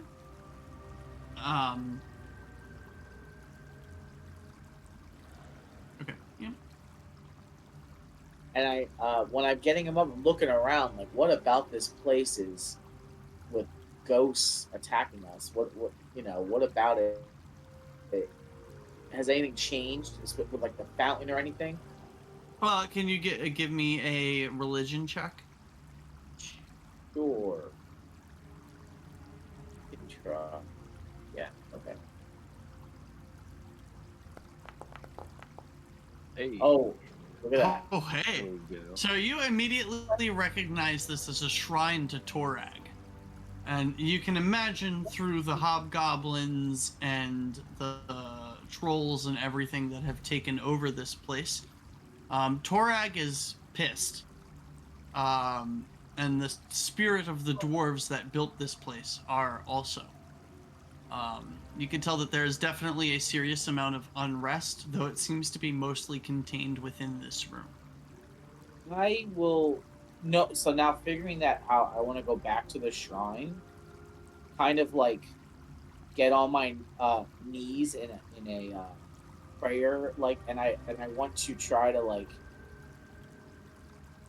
push like the images of our battle and how we did hard battle with the trolls and all the other things in here, and we like put them to the sword, and we are preparing to try to cleanse this place of their enemy.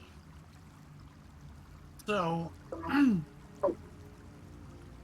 just with the religion check that you rolled, you can tell that it does make the spirits happier,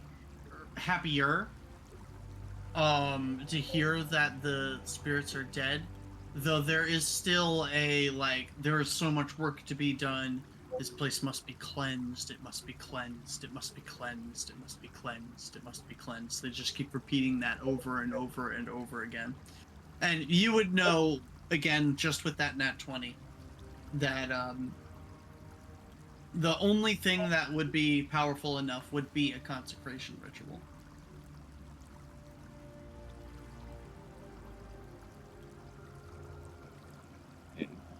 So I will come back out and I will seek out Stika.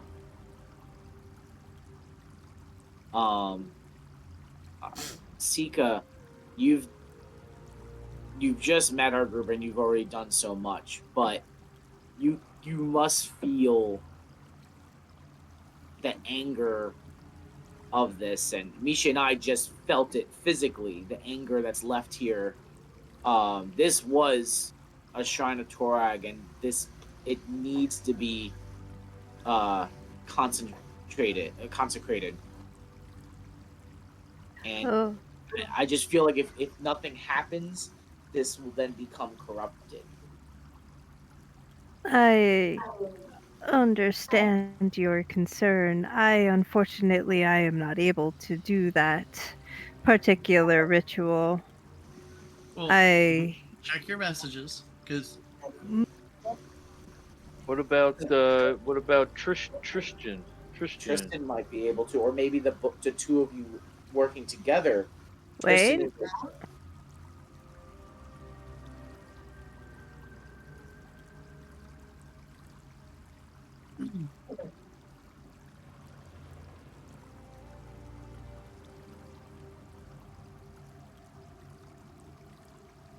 Ooh.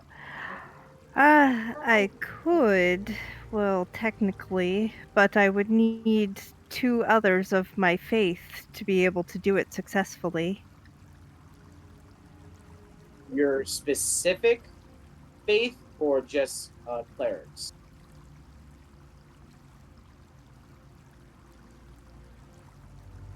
Specific. Okay. So we need to find two other practitioners of Esma. Correct. That'd be a reconsecration. That would be a consecration in the name of Pharasma, though. Wouldn't That would be. And it Not would that I be am. worship. It would be worshippers of Pharasma. I just wonder then if maybe it's worth seeking out dwarven people who can then bring worshippers of Prague here. That is something that could be petitioned. All right. Well, I feel like right now they are appeased enough to let us rest and to let us keep moving around here. Um, but I will definitely seek, even if it's just myself. I'll try to seek out his followers to come here, to travel here. What? I coughed. Oh, I thought you were like gonna say something. No, sorry. No, you're fine. I will go back in and kind of get into the same position and just kind of do that same like pushful thoughts of that.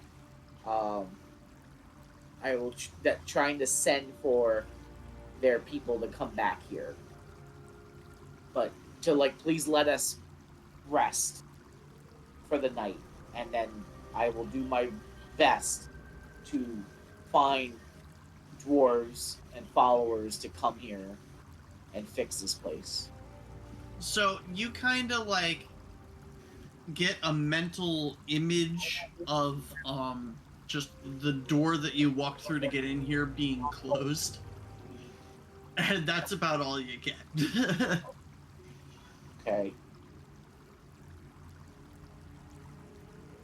Well, then with that, just kind of walk around. I'm like, and I look at this over here. Is that a door? That is a door. If you open it, it leads to that staircase going up. Okay, so that was where the little staircases were. And then I do the same thing over here. And that seems to be a hallway that goes east and curves around down. I'm just looking if it just goes to the entrance, like I assume it does. Yeah, There's so it this, just kind of goes there. It's just a surprise pit to hell.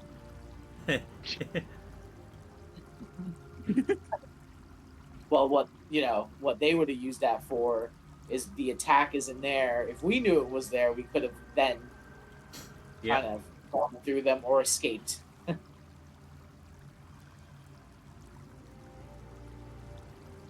Man, with hindsight, like I wonder how specifically that room works.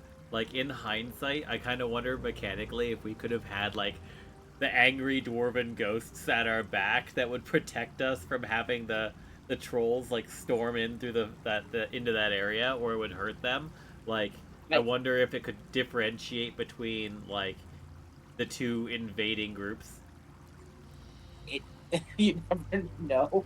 Like it would just be an interesting like twist that could have happened if we had gone up that little door.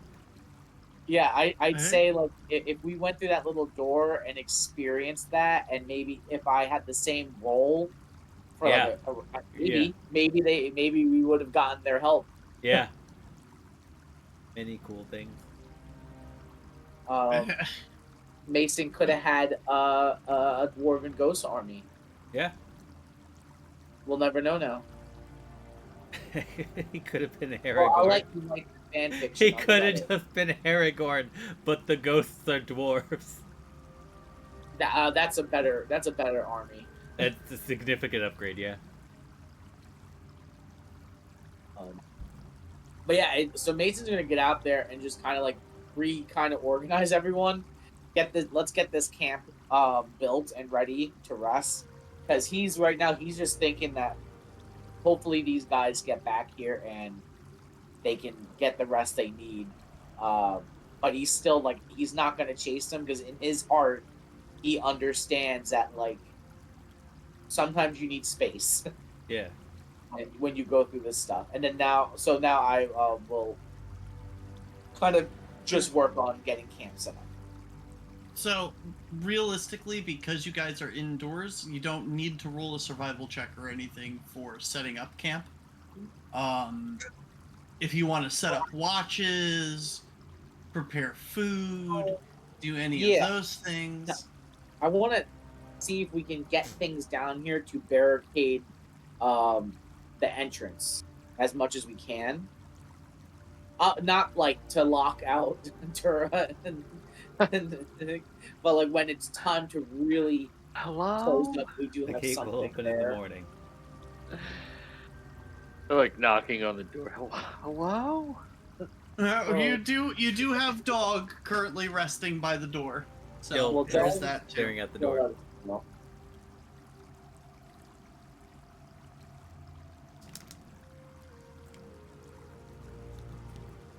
But you can go ahead and give me a perception check if you want to set up watch.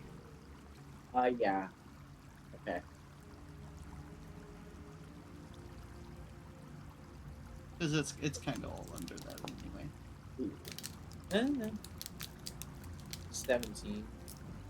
Excuse me. All right. Is that everybody rolling? Nope, just him. So you definitely you feel like you've got all your corners covered. Realistically, it's only really the one door and the one hallway you've got to worry about. Yeah.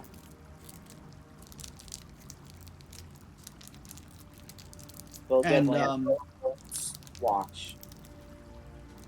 Really pay attention to those areas. yeah.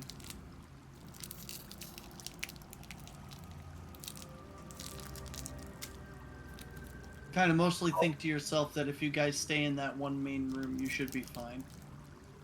That's what I was thinking.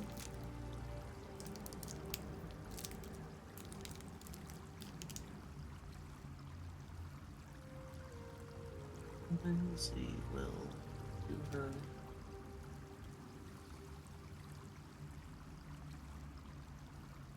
hearty meal. And she does indeed make a hearty meal. Let's go. So, for the next 24 hours, everybody will have everyone who partakes in the meal will have a +1 on their next saving throw. Okay. Cool.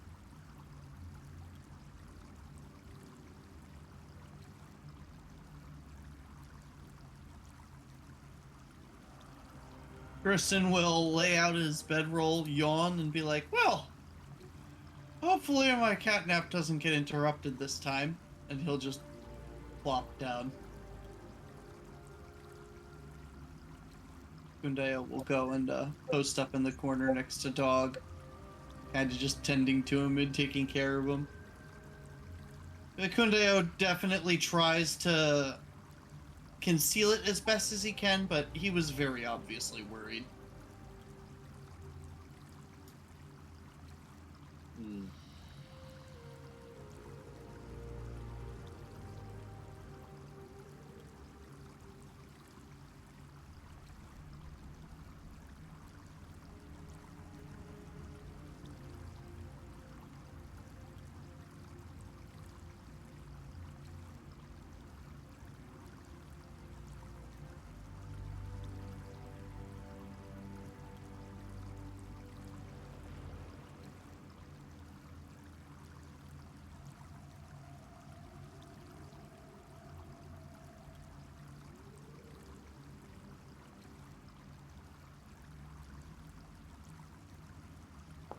Valerie will tend to her armor.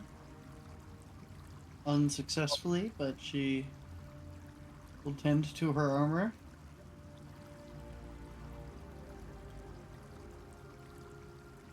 Mary will also tend to her sword, being confused about how it shattered and it suddenly materialized itself. She will, like, after looking at it for a while, come over and be like, so, who here is good with magical things?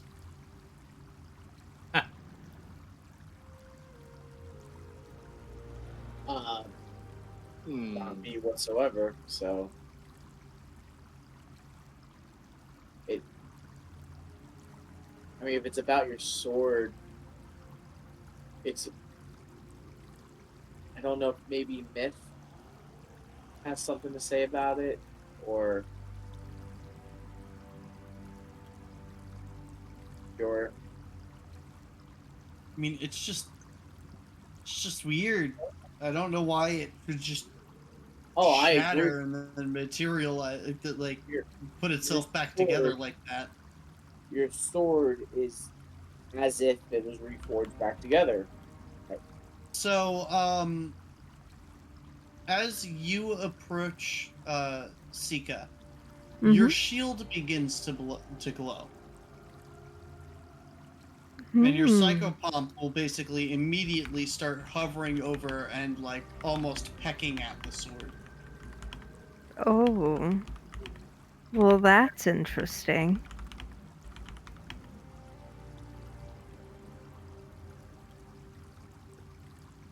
Arcana or religion? You can give me a religion check.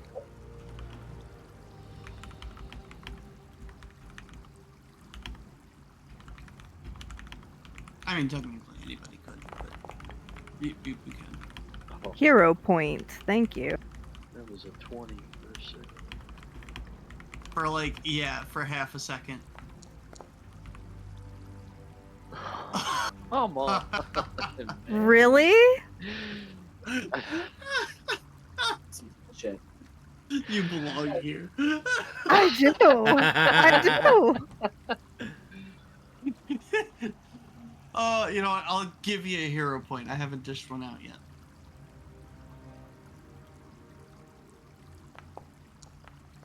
Here we go. Haha. Okay. So when you look at it, you can immediately recognize a very faint necromantic glow on the blade. It seems to be well dormant and only really just now showing itself, but there does appear to be a soul trapped inside the blade.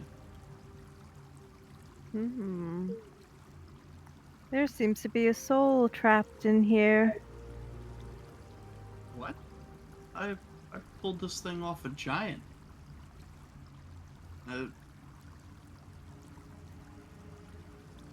Never seemed magical to me before. It seems to have been dormant for some time, but has only recently awoken. maybe Well- shattering it in battle got made it stir. Perhaps? Sika, you can give me a religion check. Another one. For a different reason.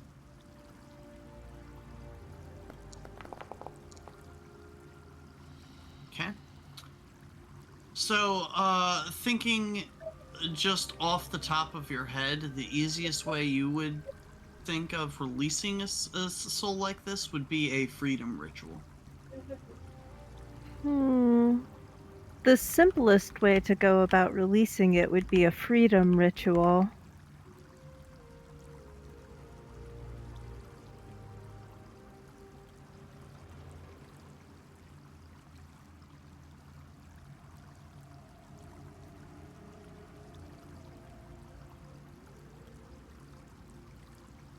But that's a little bit above my capabilities.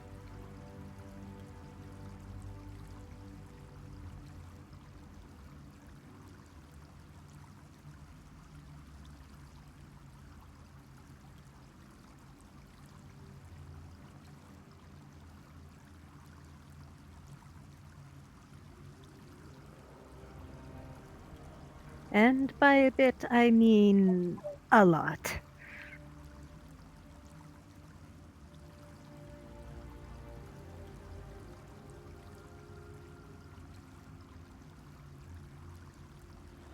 Just for clarification, it's an eighth rank ritual. Can you get a sense of maybe what type of soul it is? Good, bad? Nothing? I don't know, did I? It's still too faint. You can't tell anything specific about the soul. Just that there is a soul within the blade. Yeah, she's just gonna relay that. It's too faint to really tell for sure what kind or type of soul.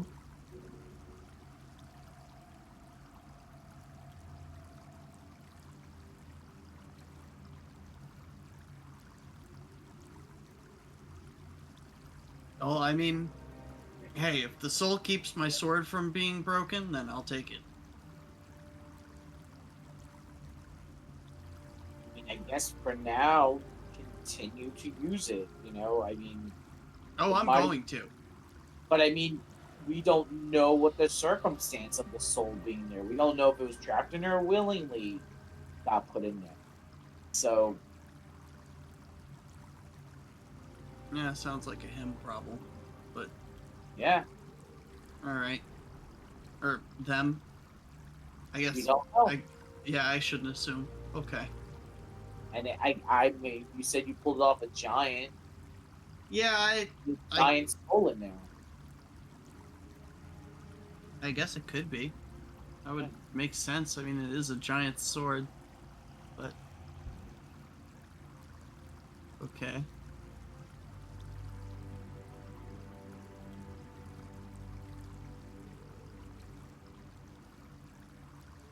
Well, I'm sure whoever soul it is, they can't be pleased being trapped. Mm-hmm. I would be careful, is all.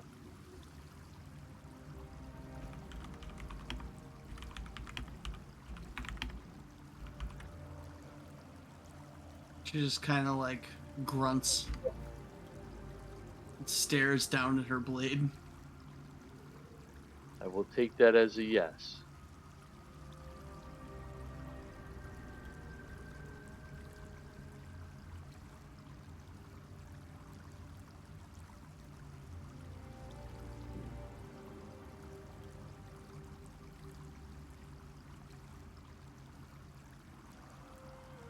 What an interesting twist in fate.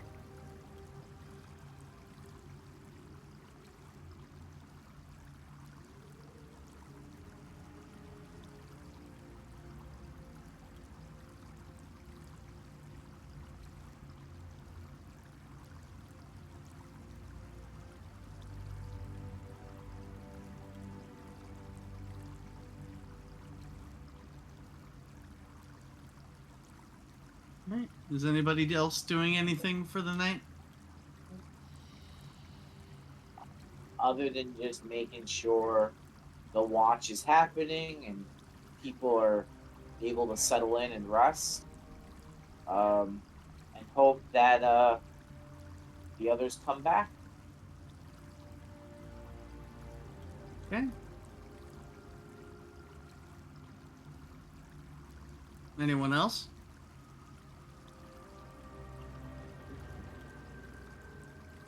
Nope.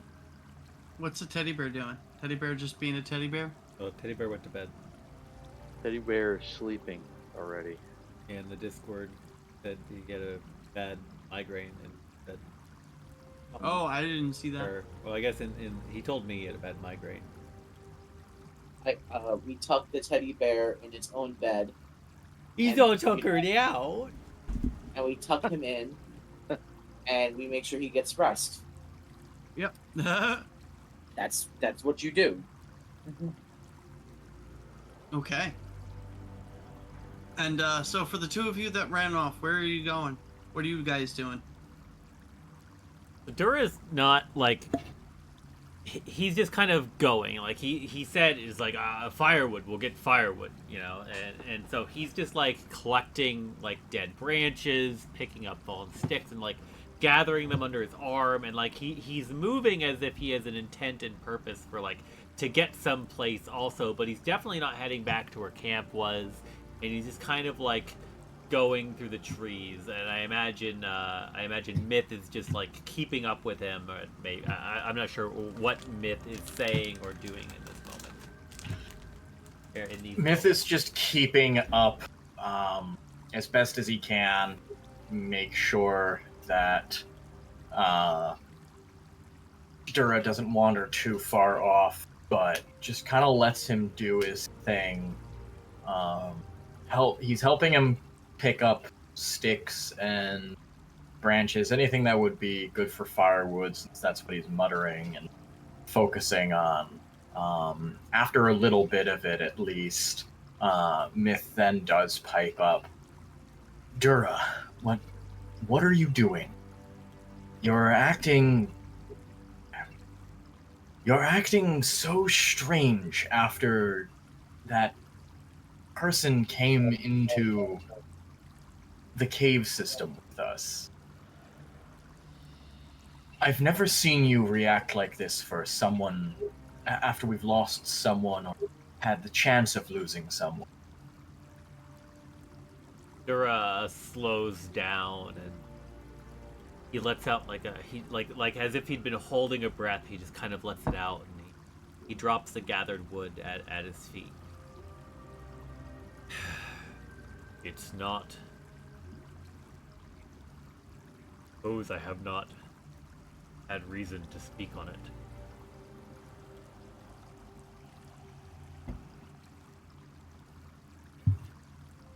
Speak on what? What's holding you down with this weight that's clearly tugging at your spirit?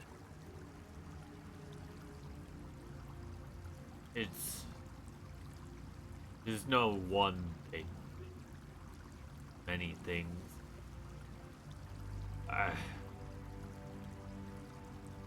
I live to fight. I fight to live. These things are very intertwined for me. It always has been. What gave me my drive. It's where my I'm sorry, I have to pause. I do not know where this bowl of of little Chinese dumplings came from. There is suddenly a bowl of little dumplings in front of me. And I don't know how long they've been there. They're very warm. I don't know when they arrived. Obviously, you willed it to happen. Obviously, Link is lovely, is a wonderful person. He's so good to me.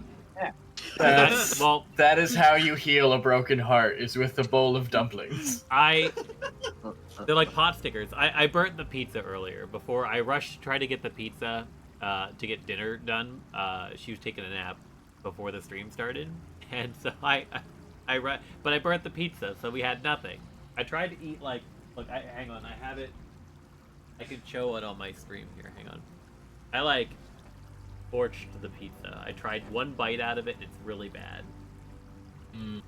It's Crunchy. a lot. It's super. Yeah, it's tough and crunchy, and it's not good.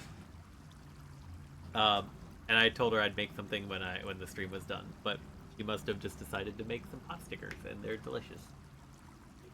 I love her. Perfect for an emotional moment. Yay. All right. It's never been one thing. It's I live to fight and I fight to live.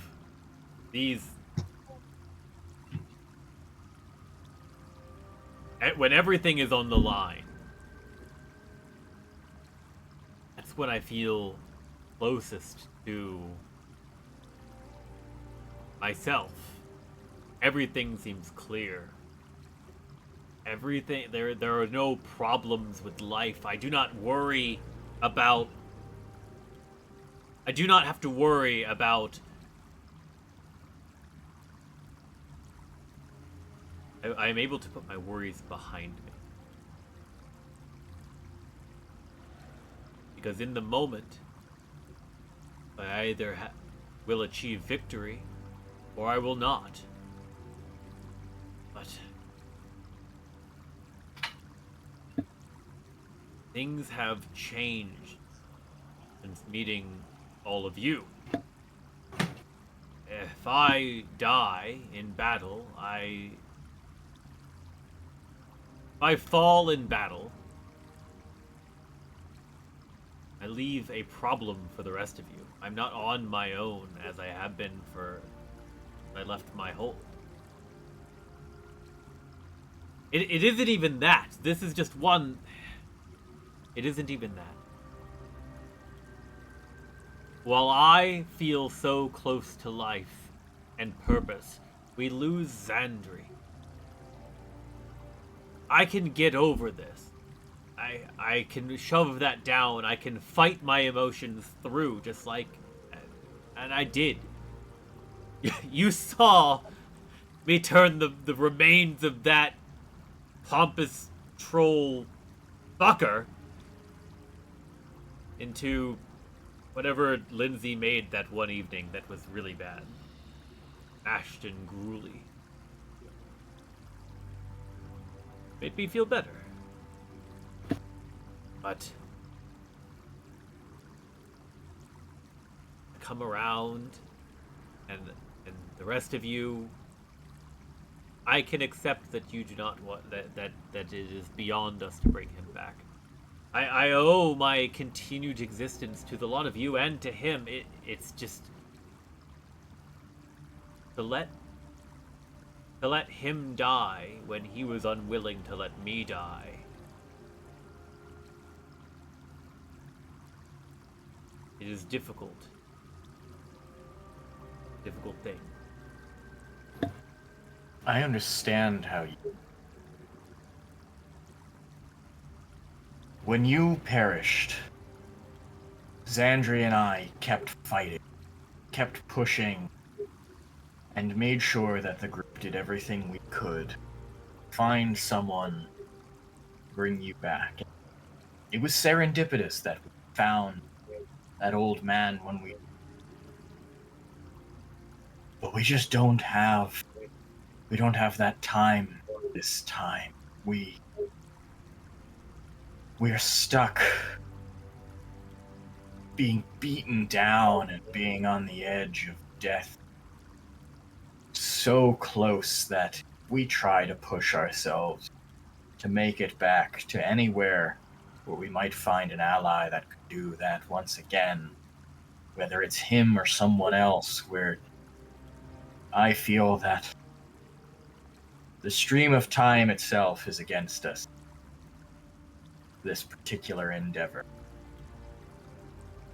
And I know that at the end of it, I think Xandri would understand.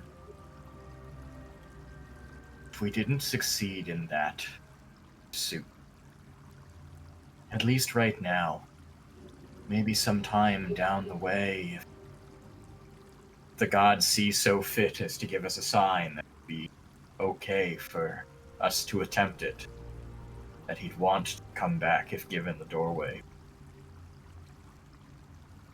The very least we can do for him this time is to make sure that he rests peacefully and lives in honor through us, through our action. If we are able to bring that same fire he was able to bring to the battle.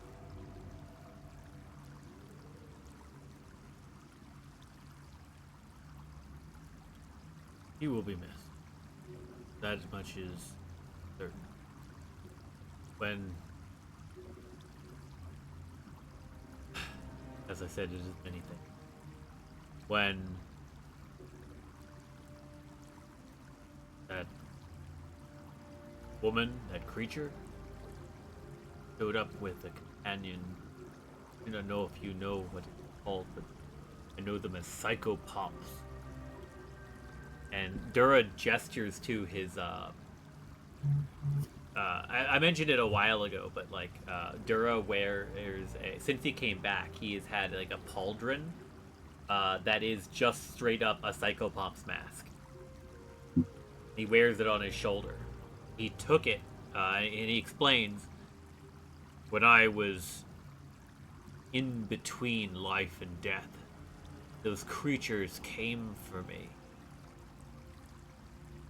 Those creatures, psychopomps, I do not know how many. It was a never-ending battle. Fight after fight. Even in that place between life and death, I felt so alive.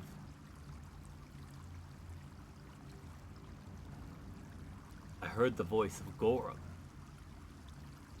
I had made him proud. Interceded between the efforts made to take me.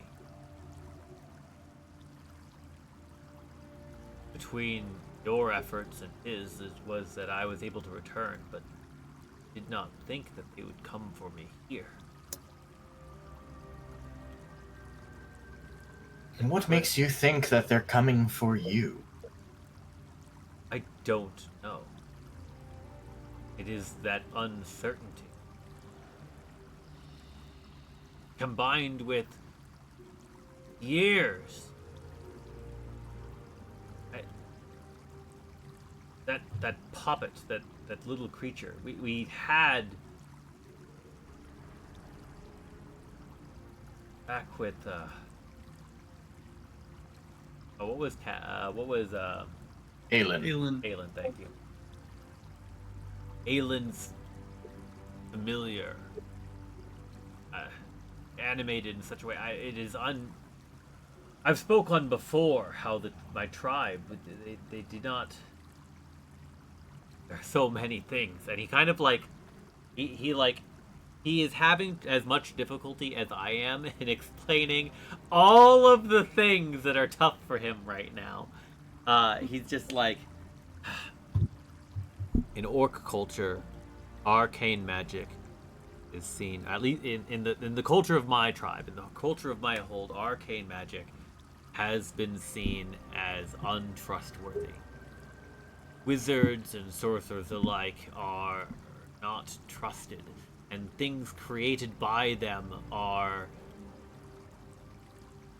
And he doesn't seem to like know the common word for it, but like he says the orcish word for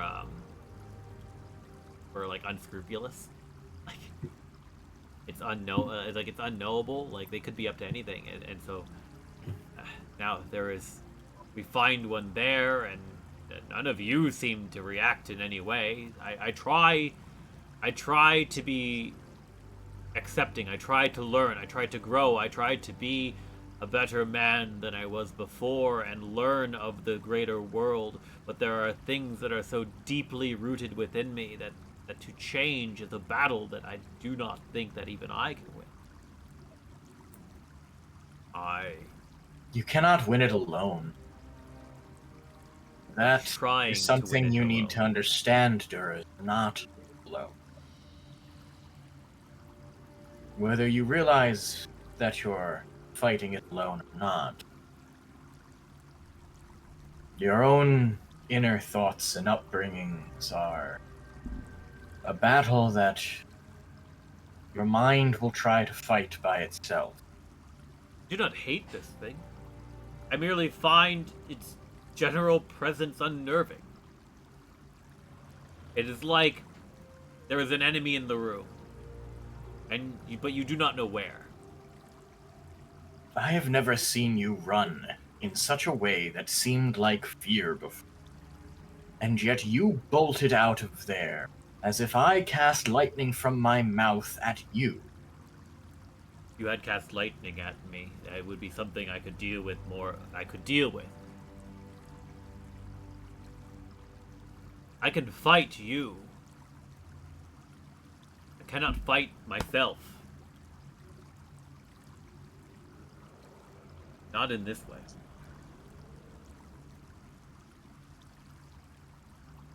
Perhaps fighting is not the answer. Much change has happened. A lot I think that has indeed happened. I think that is what it is. Because even now, as I try to stand here and explain this to you, I find that I do not know myself. What is it exactly that has caused me to? I did not run. Maybe I did. My friend, from my perspective, it seemed like you froze. That, what did you call it, a psychopomp? Yes. Entered the room.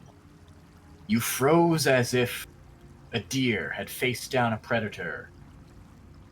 And then that teddy bear walked over to you and you jumped like an antelope with a lion at its back. I could barely keep up with you down that trail. Today I say goodbye to an ally, a friend whom I owed my life. One of many. I find that new allies exist wherein, from my traumas, existed enemies, and from my upbringing existed boogeymen. It's a lot to take in all at once.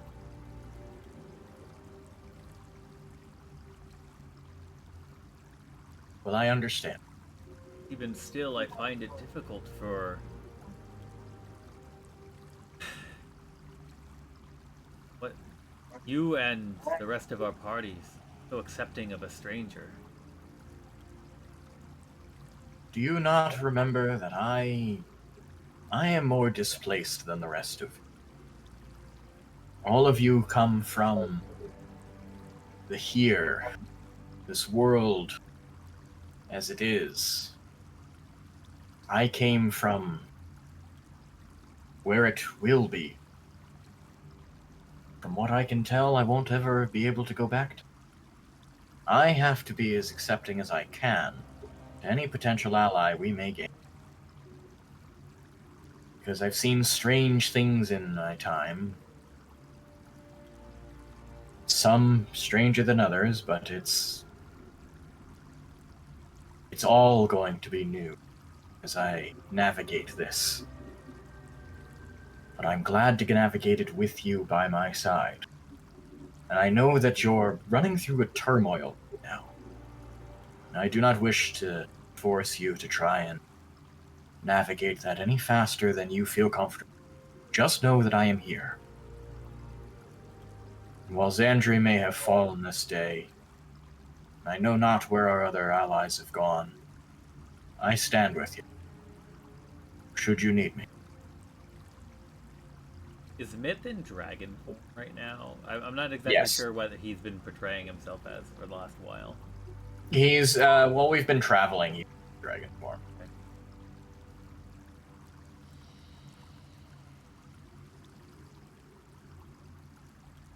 Hephaestus is quiet around you.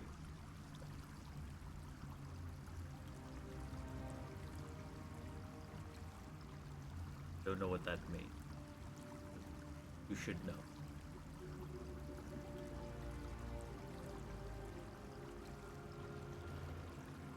I'm thankful for you telling. Should anything occur out of normal.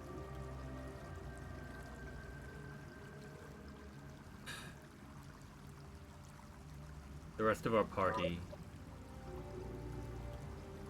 does not seem to be as comfortable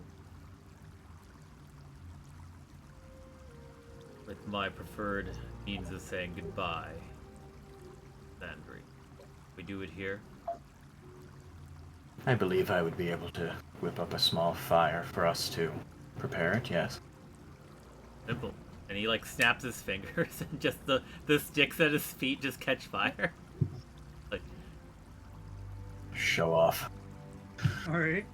Do you want to give me a survival check for roasting the meat then? Yeah. I don't know. I mean, we can if we want to, if we think that that's going to add to it in any way. I was just kind of like going to describe what I do and like how I do it, and I mean, Okay. like No, if you think that if you think that you have an idea on how a check will make this more a more interesting or involved like situation, then go for it. But other than that, I think I'll just describe what I do, and that way, because like ritual consumption is a real thing that like some cultures do. No, if you go into the explanation for it, go into it, and I'll let you know if you need to roll at the end of it. Cool. So, Durra pulls, like, we've got the fire now, and Durra pulls out the strip of meat that he had carved from Xandri's tail, and he also pulls out of his bag, like, I imagine within his rations, which is like food, you know, you have a little bit of salt, like there's other stuff there, and so he pulls out a small vial of like oil. And he rubs the meat in oil, and then salts it. Just very simply, very minimalistically. And he says, this is so that it will cook, will not burn, unless we do something horribly to it. And also so that it will not gag. And he does chuckle there, like we will not gag. I have never led this ceremony before, but I have partaken of the flesh of warriors 3 other times in my time. This trick I will pass to you. And he like passes over like the remains of the vial of oil and his salts. Myth tucks it into the rest of his small pouch of cooking gear. We just kind of like lightly roast it over the fire so as to let it cook through, and then before, like as it cooks, and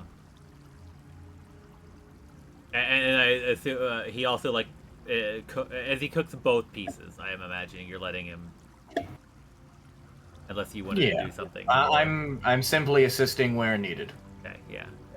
We prepare both pieces, which are like in all, it's probably like just like 3 ounces of like meat, very, very tiny strip steak.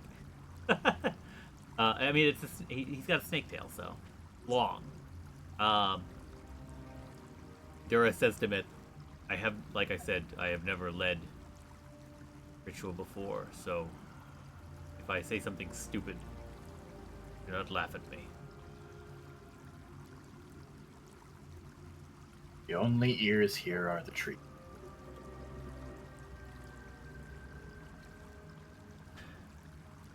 Gathered spirits of the tribe, children of the earth and sky, honored warriors and brethren,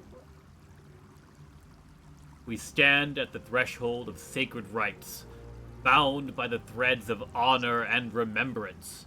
Today, as we come together, we honor a warrior, a soul who has journeyed beyond the veil of mortal existence. In this solemn hour, we invoke the ancient customs of my people, where the spirit finds solace and the heart finds peace.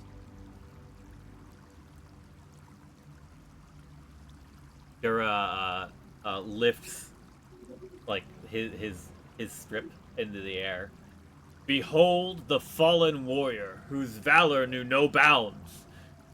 Their bravery, like a beacon in the darkness, guides us still. Lowers it down. They walked among us, fierce and noble, and now their spirit joins the dance of ancestors, where stories are woven into tapestry of eternity. As we gather around this, he looks at the bundle of sticks and he goes, sacred fire. Let us remember their deeds. Let us remember the laughter they brought, the wisdom they shared, and the battles they fought alongside us. In the warmth of this fire, we offer our gratitude for their sacrifices. Or, rather, for his sacrifice. And our prayers for their journey onward. And he, then gestures to Xandri to share, a memory. Or he gestures to Myth to share a memory of Xandri.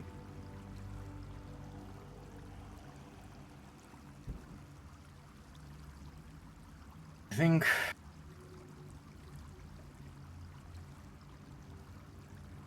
my favorite, fondest ultimately come from those times when Xandri pulled us out of a scrape. Such as when myself and an ally we had while you were off on your deadly adventure had fallen into a pit. It was Xandri who pulled us free. It's not the only time or other moments where he was always there to pull us out of a scrape, whether through feat of strength, his skill, the arcane.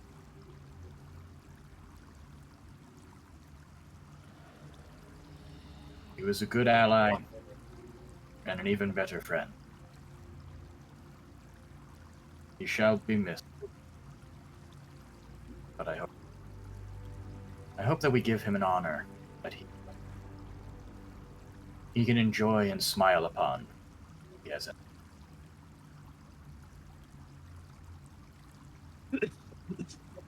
The feast before us, not just meat, but the essence of courage and strength. It is a token of our respect, a communion with their spirit. As we partake, we bond our hearts with theirs, weaving our lives in the eternal fabric of... And Durra gets caught for a moment, of our tribe. It's almost as if he's reciting this from memory. Mm-hmm. And this part he knew it by heart, but not by he didn't think about it until he's saying it. Let us eat now, not in sorrow, but in celebration of a life lived with purpose. Let us eat to honor their memory, knowing that they shall live on in our stories, our songs, and our hearts. May the spirits of the earth and sky witness our ceremony with favor. May Gorham see his strength. May they guide the fallen warrior spirit to the halls of the ancestor, where joy knows no bounds and peace reigns eternal. Now, we raise this feast, and we eat, for in this moment we are one with the fallen warrior, and their legacy lives on with us. Aho! Ah! And he, in one bite, just... Myth follows suit immediately. Slurping an oyster. Yeah, exactly like you're slurping an oyster. The only comparison that I... Alright, nope, here we go. Alright, serious moment followed by very funny moment, because the only thing that I could think of was, I am a tainted man. All I could think of was, I have been to so many furry conventions, guys. like vor, like the tongue out, and I was like, no, it's Oh, not yeah. like that though. It's not the Some- Moz versus Paws debate. it's some Hellsinger Bridge nonsense. No, you're good. Yeah, exactly. Oh, I didn't even think of that. That's that's so much better. With the Hey, tongue, kids, wanna see a yeah. dead body? The finger on the tongue, Oh. like, drink from me. And it's just like, oh, that's hot. Oh yeah. But yeah. Oh. Yeah. There you go. There's your mental image for the day. Because we partake in some questionable whether or not it's cannibalism. I mean, it is. I mean, different race. So, like, yeah, I guess you can question whether it's cannibalism or not. But, like, it is ritual consumption, which historically and in real culture is, like, an act of cannibalism. Yeah. No, this is metaphorical cannibalism. It's great. Fantasy humanoid. cannibalism. Oh. Once we've finished, Myth looks at the as the hours have passed. We should probably find our way back to the others, lest you and I get caught out here by something else. Agreed.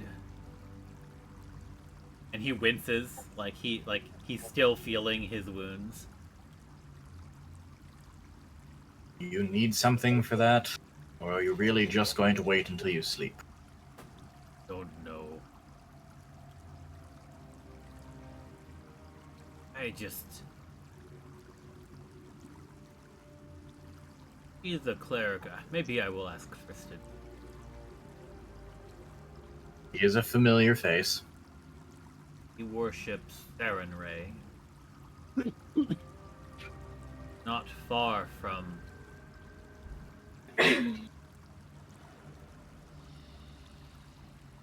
think it's suspect. The cleric of Pharasma saying fate has led them here. Comes with a psychopomp. It screams as if they're after me. Perhaps that is a conversation you can then have with her.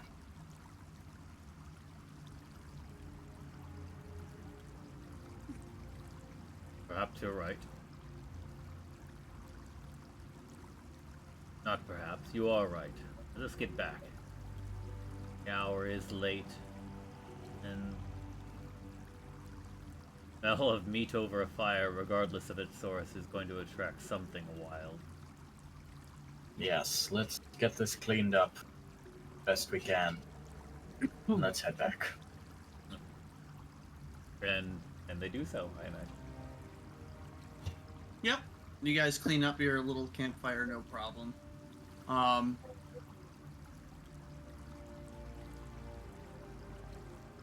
And yeah, you guys can head back up the path.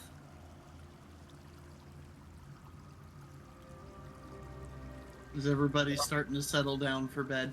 There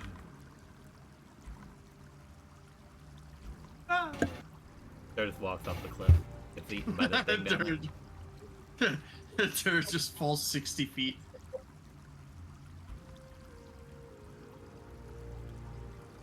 "60 feet and then gets eaten by the mystery monster down there.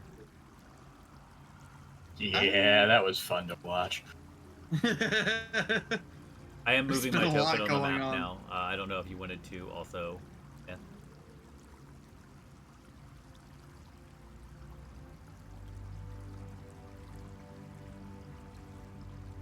You have to go weirdly, like, over top a dog.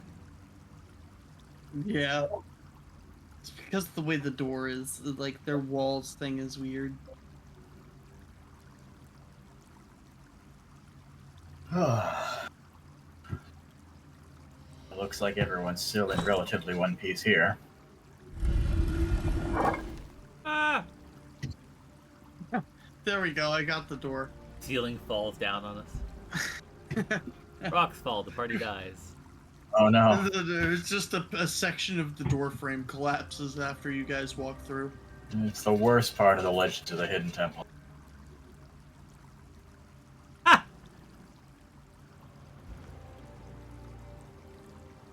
Durra walks past Sika and familiar whose name I don't think we have a name for it, and your psychopomp It's the familiar. L. CL and Sika. Yep. Okay. He walks past, but he looks at you and says, "I will have words for you in a moment, or words with you in a moment." She just looks at him and nods her head. But he does go up to Mason and the rest of like the major party gathered here, like Akundeo, not part of major party.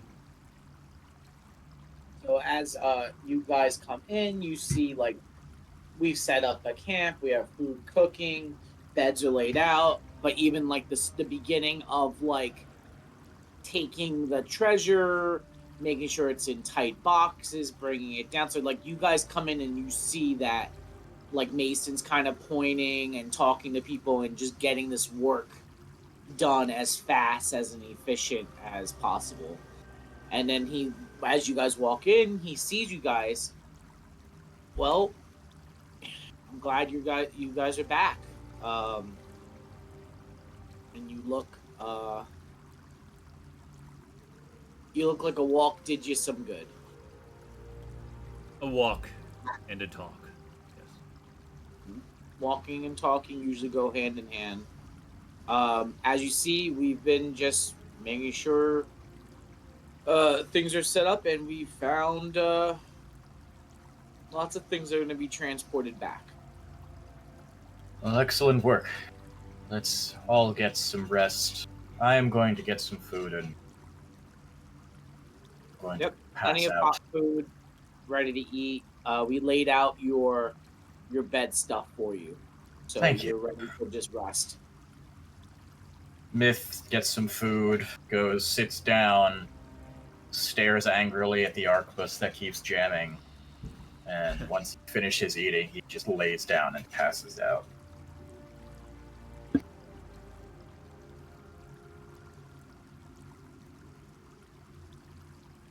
You searched the ruins. We searched part of the ruins. I wanted to wait for you two to come back before we searched this bottom area where we did battle with the trolls in the hallway. We haven't gone that way yet, but we have searched upstairs and some of the doors in this chamber. We discovered this was a temple, a fortress of Torag at some point, and there are many angry dwarven spirits here that they're going to need our help to find rest. And I have some ideas of what we need to do once we get back home to put the word out. Some dwarves, follower of Torag, to get here. And we can't have we can't have a place like this become corrupted. The battle we fought here was hard, but was, it's going to be the first part of a legend that we're carving, and we can't have it end in sorrow.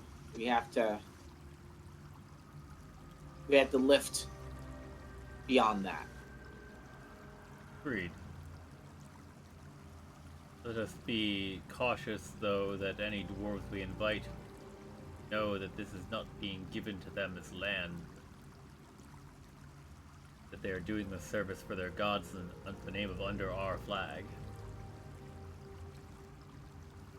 Dwarves are sometimes difficult to work with in that regard. We won't know until we try, but we might get some that want to stay and live in our lands.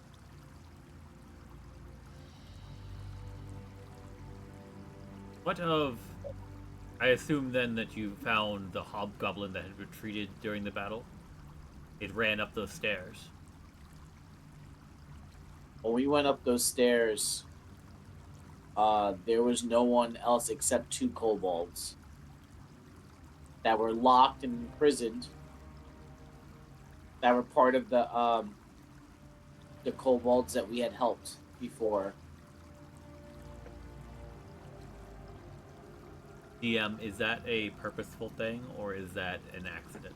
Or we can't pay any more So- attention to it? So, if you do remember, that one hobgoblin came down at the end of the combat with a crossbow, dropped it, and left. I do not recall. But I'm sure through conversation and us piecing together kind of the fragments of the battle that you saw and I saw, we're able to kind of put that together that yeah, I think we piece it together, yeah. he left before the end of the battle. So, and then I go on to say that's why getting things boxed up, prepared to move. We're not going to be able to bring everything with us, but we're taking the all the gold and wealth first. Then we'll send others to come and get the supplies that we found in their supply room, and then at the same time, try to put out letters to known dwarven settlements. Don't forget the map too. Oh yeah, and then it was in the firelight. I bring Durra closer, and Misha and I found this Durra and unroll the map. So this might have been their targets of where they were hoping to do battle with whoever was leading them. And the kobolds, even though they didn't know who it was, they corroborate that they were being led by someone else. Someone was putting them together. Someone was making them stronger than they would have been. So there's more to this. So you're saying there is a tougher fight yet ahead? There's always a tougher fight ahead, but as far as concerning I think there is going to be more to this conspiracy. And then pointing at where it marks our home, it looks like they were targeting us. And there's a place down in the south that looks like we need to go to. A skull? It's dangerous, but we need to know what was dangerous about it, or at least find people that might know more about it than us. Yes, We need and to be more prepared than we were for this fight. I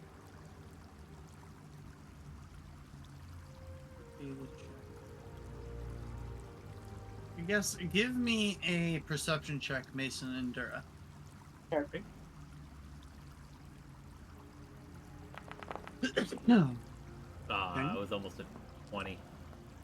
Yeah. Okay, so Durra? Yeah. You, while looking at the map, you have a sudden, almost a light bulb moment that clicks in your head, and you go, wait a minute. Isn't that the direction that oversized owlbear went in?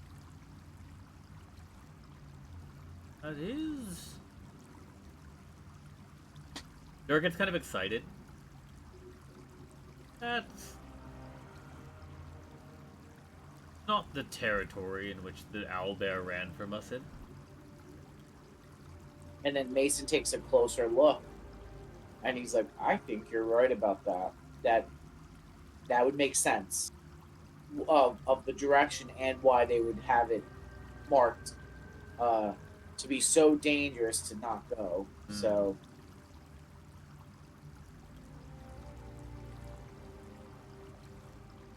I am sorry, Mason, for your loss. Rupert meant more to you than he did to the rest of us. But he was still part of it.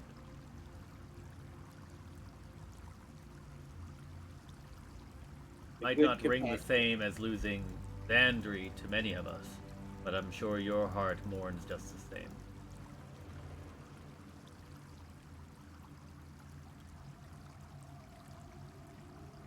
companions will always come and go in whatever form, whether they are a being like Xandri who will never know what greater deeds he would have accomplished, but he did accomplish great deeds. You know, Rupert was an animal, but I can tell you he had just as many feelings as any of us. Um, so I thank you for your words, but like I said, they'll come and go, and we have to we learn to keep moving. That we do because there are fights on the horizon.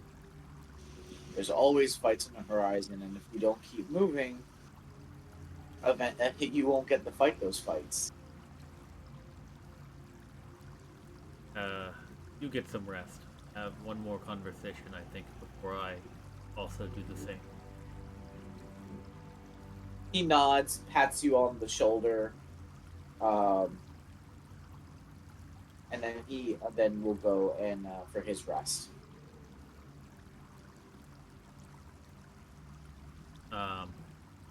He says his good night to everybody else as well, and as he's passing by Misha, he's like, "Well fought, Misha."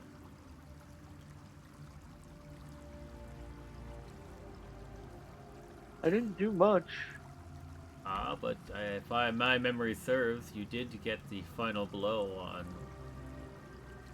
Didn't you get the final blow on Hargolka? Or am I misremembering that too? That wasn't me. I don't think it was me. I killed a couple things. I You just got stayed the in the final strike corner. of many enemies. I just did the fun. I just stayed in the corner. Without your inspiration, I doubt we would have won this. All I have to say is everyone has to have a certain level of trust. You have mine. And I yours. And as you accepted me, or saved me, we shouldn't be so quick to judge everyone. I may be naive in that, and far too trusting, but it has kept me alive. I will take your counsel. And I will heed it. So, carry on to the next room.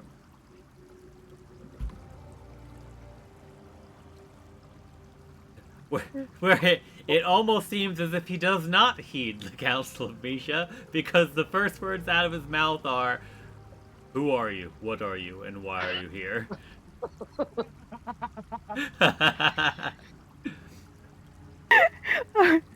Sika's just she's been resting by Xandri's body. She looks up at Durra, approaches, and is clearly expecting these questions. She looks up and responds calmly. My name is Sika. I am a cleric of Pharasma, specifically fate. I am here because my goddess has brought me here. Our fates are entwined one way or another. What does that mean? I do not know. It That's the is- funny thing.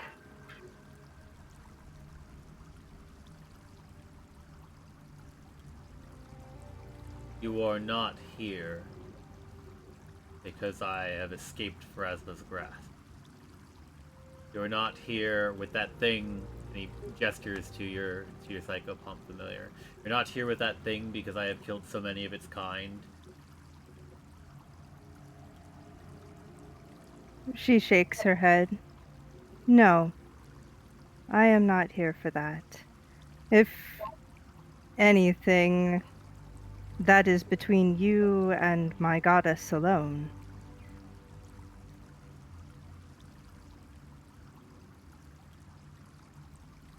I am simply here because she felt it necessary that my guidance and presence be here.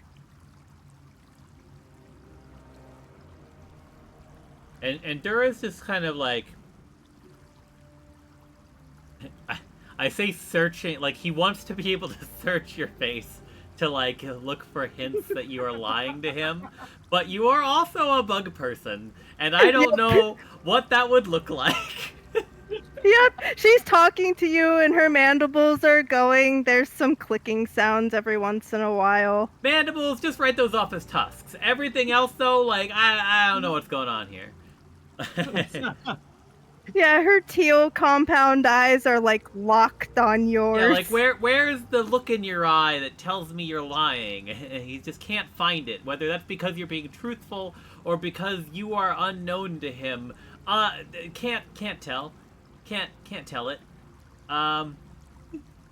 So he like internalizes, and this is the moment wherein he heeds Misha's counsel, and he says, "Okay. If it is not too late, that I would keep you up. My wounds have begun to fester. I could use the help of a cleric." She nods her head at him and she will cast another heal spell, and I will do that at a second level. You mean 2 action? Yeah, the 2-action one. That one. Yeah. I'm tired. Woo! Yeah. You're so used to D&D now as a cleric. Yeah, I was gonna say, man. This is your first Pathfinder Healing cleric. font, that's always your max level, right? Yes. Isn't that great? Yeah, It is. It really is, though.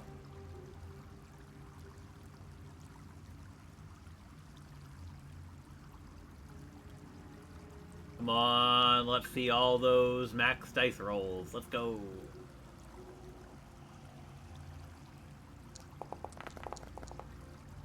Hey, that's still respectable. That is very respectable. Respectable 39.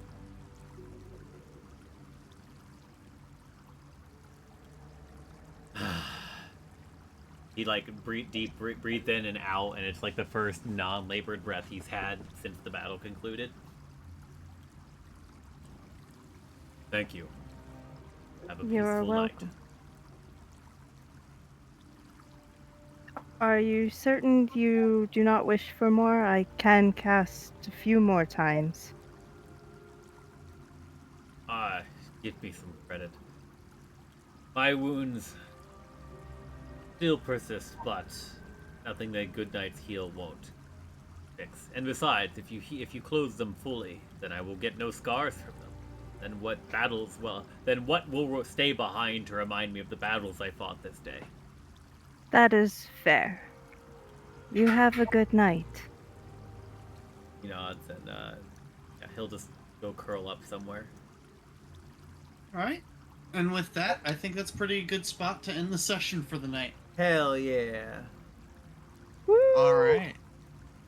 So, thanks everybody who's watched the stream. We're going to probably chat for a little bit out of game, and then head off for the night. It's true. Uh, Welcome to the look group, forward- sorry. Yeah, Thank welcome you. to the group.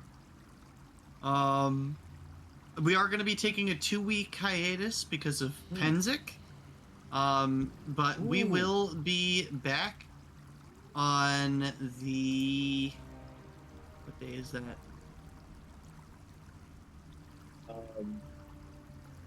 The 12th.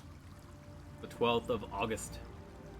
Yes. Very good. We will be back here on the 12th of August. Are you going for you're going for the full duration of Penzik? Yes. Yep. That's super exciting. Have a great time. I am super excited. Thank you.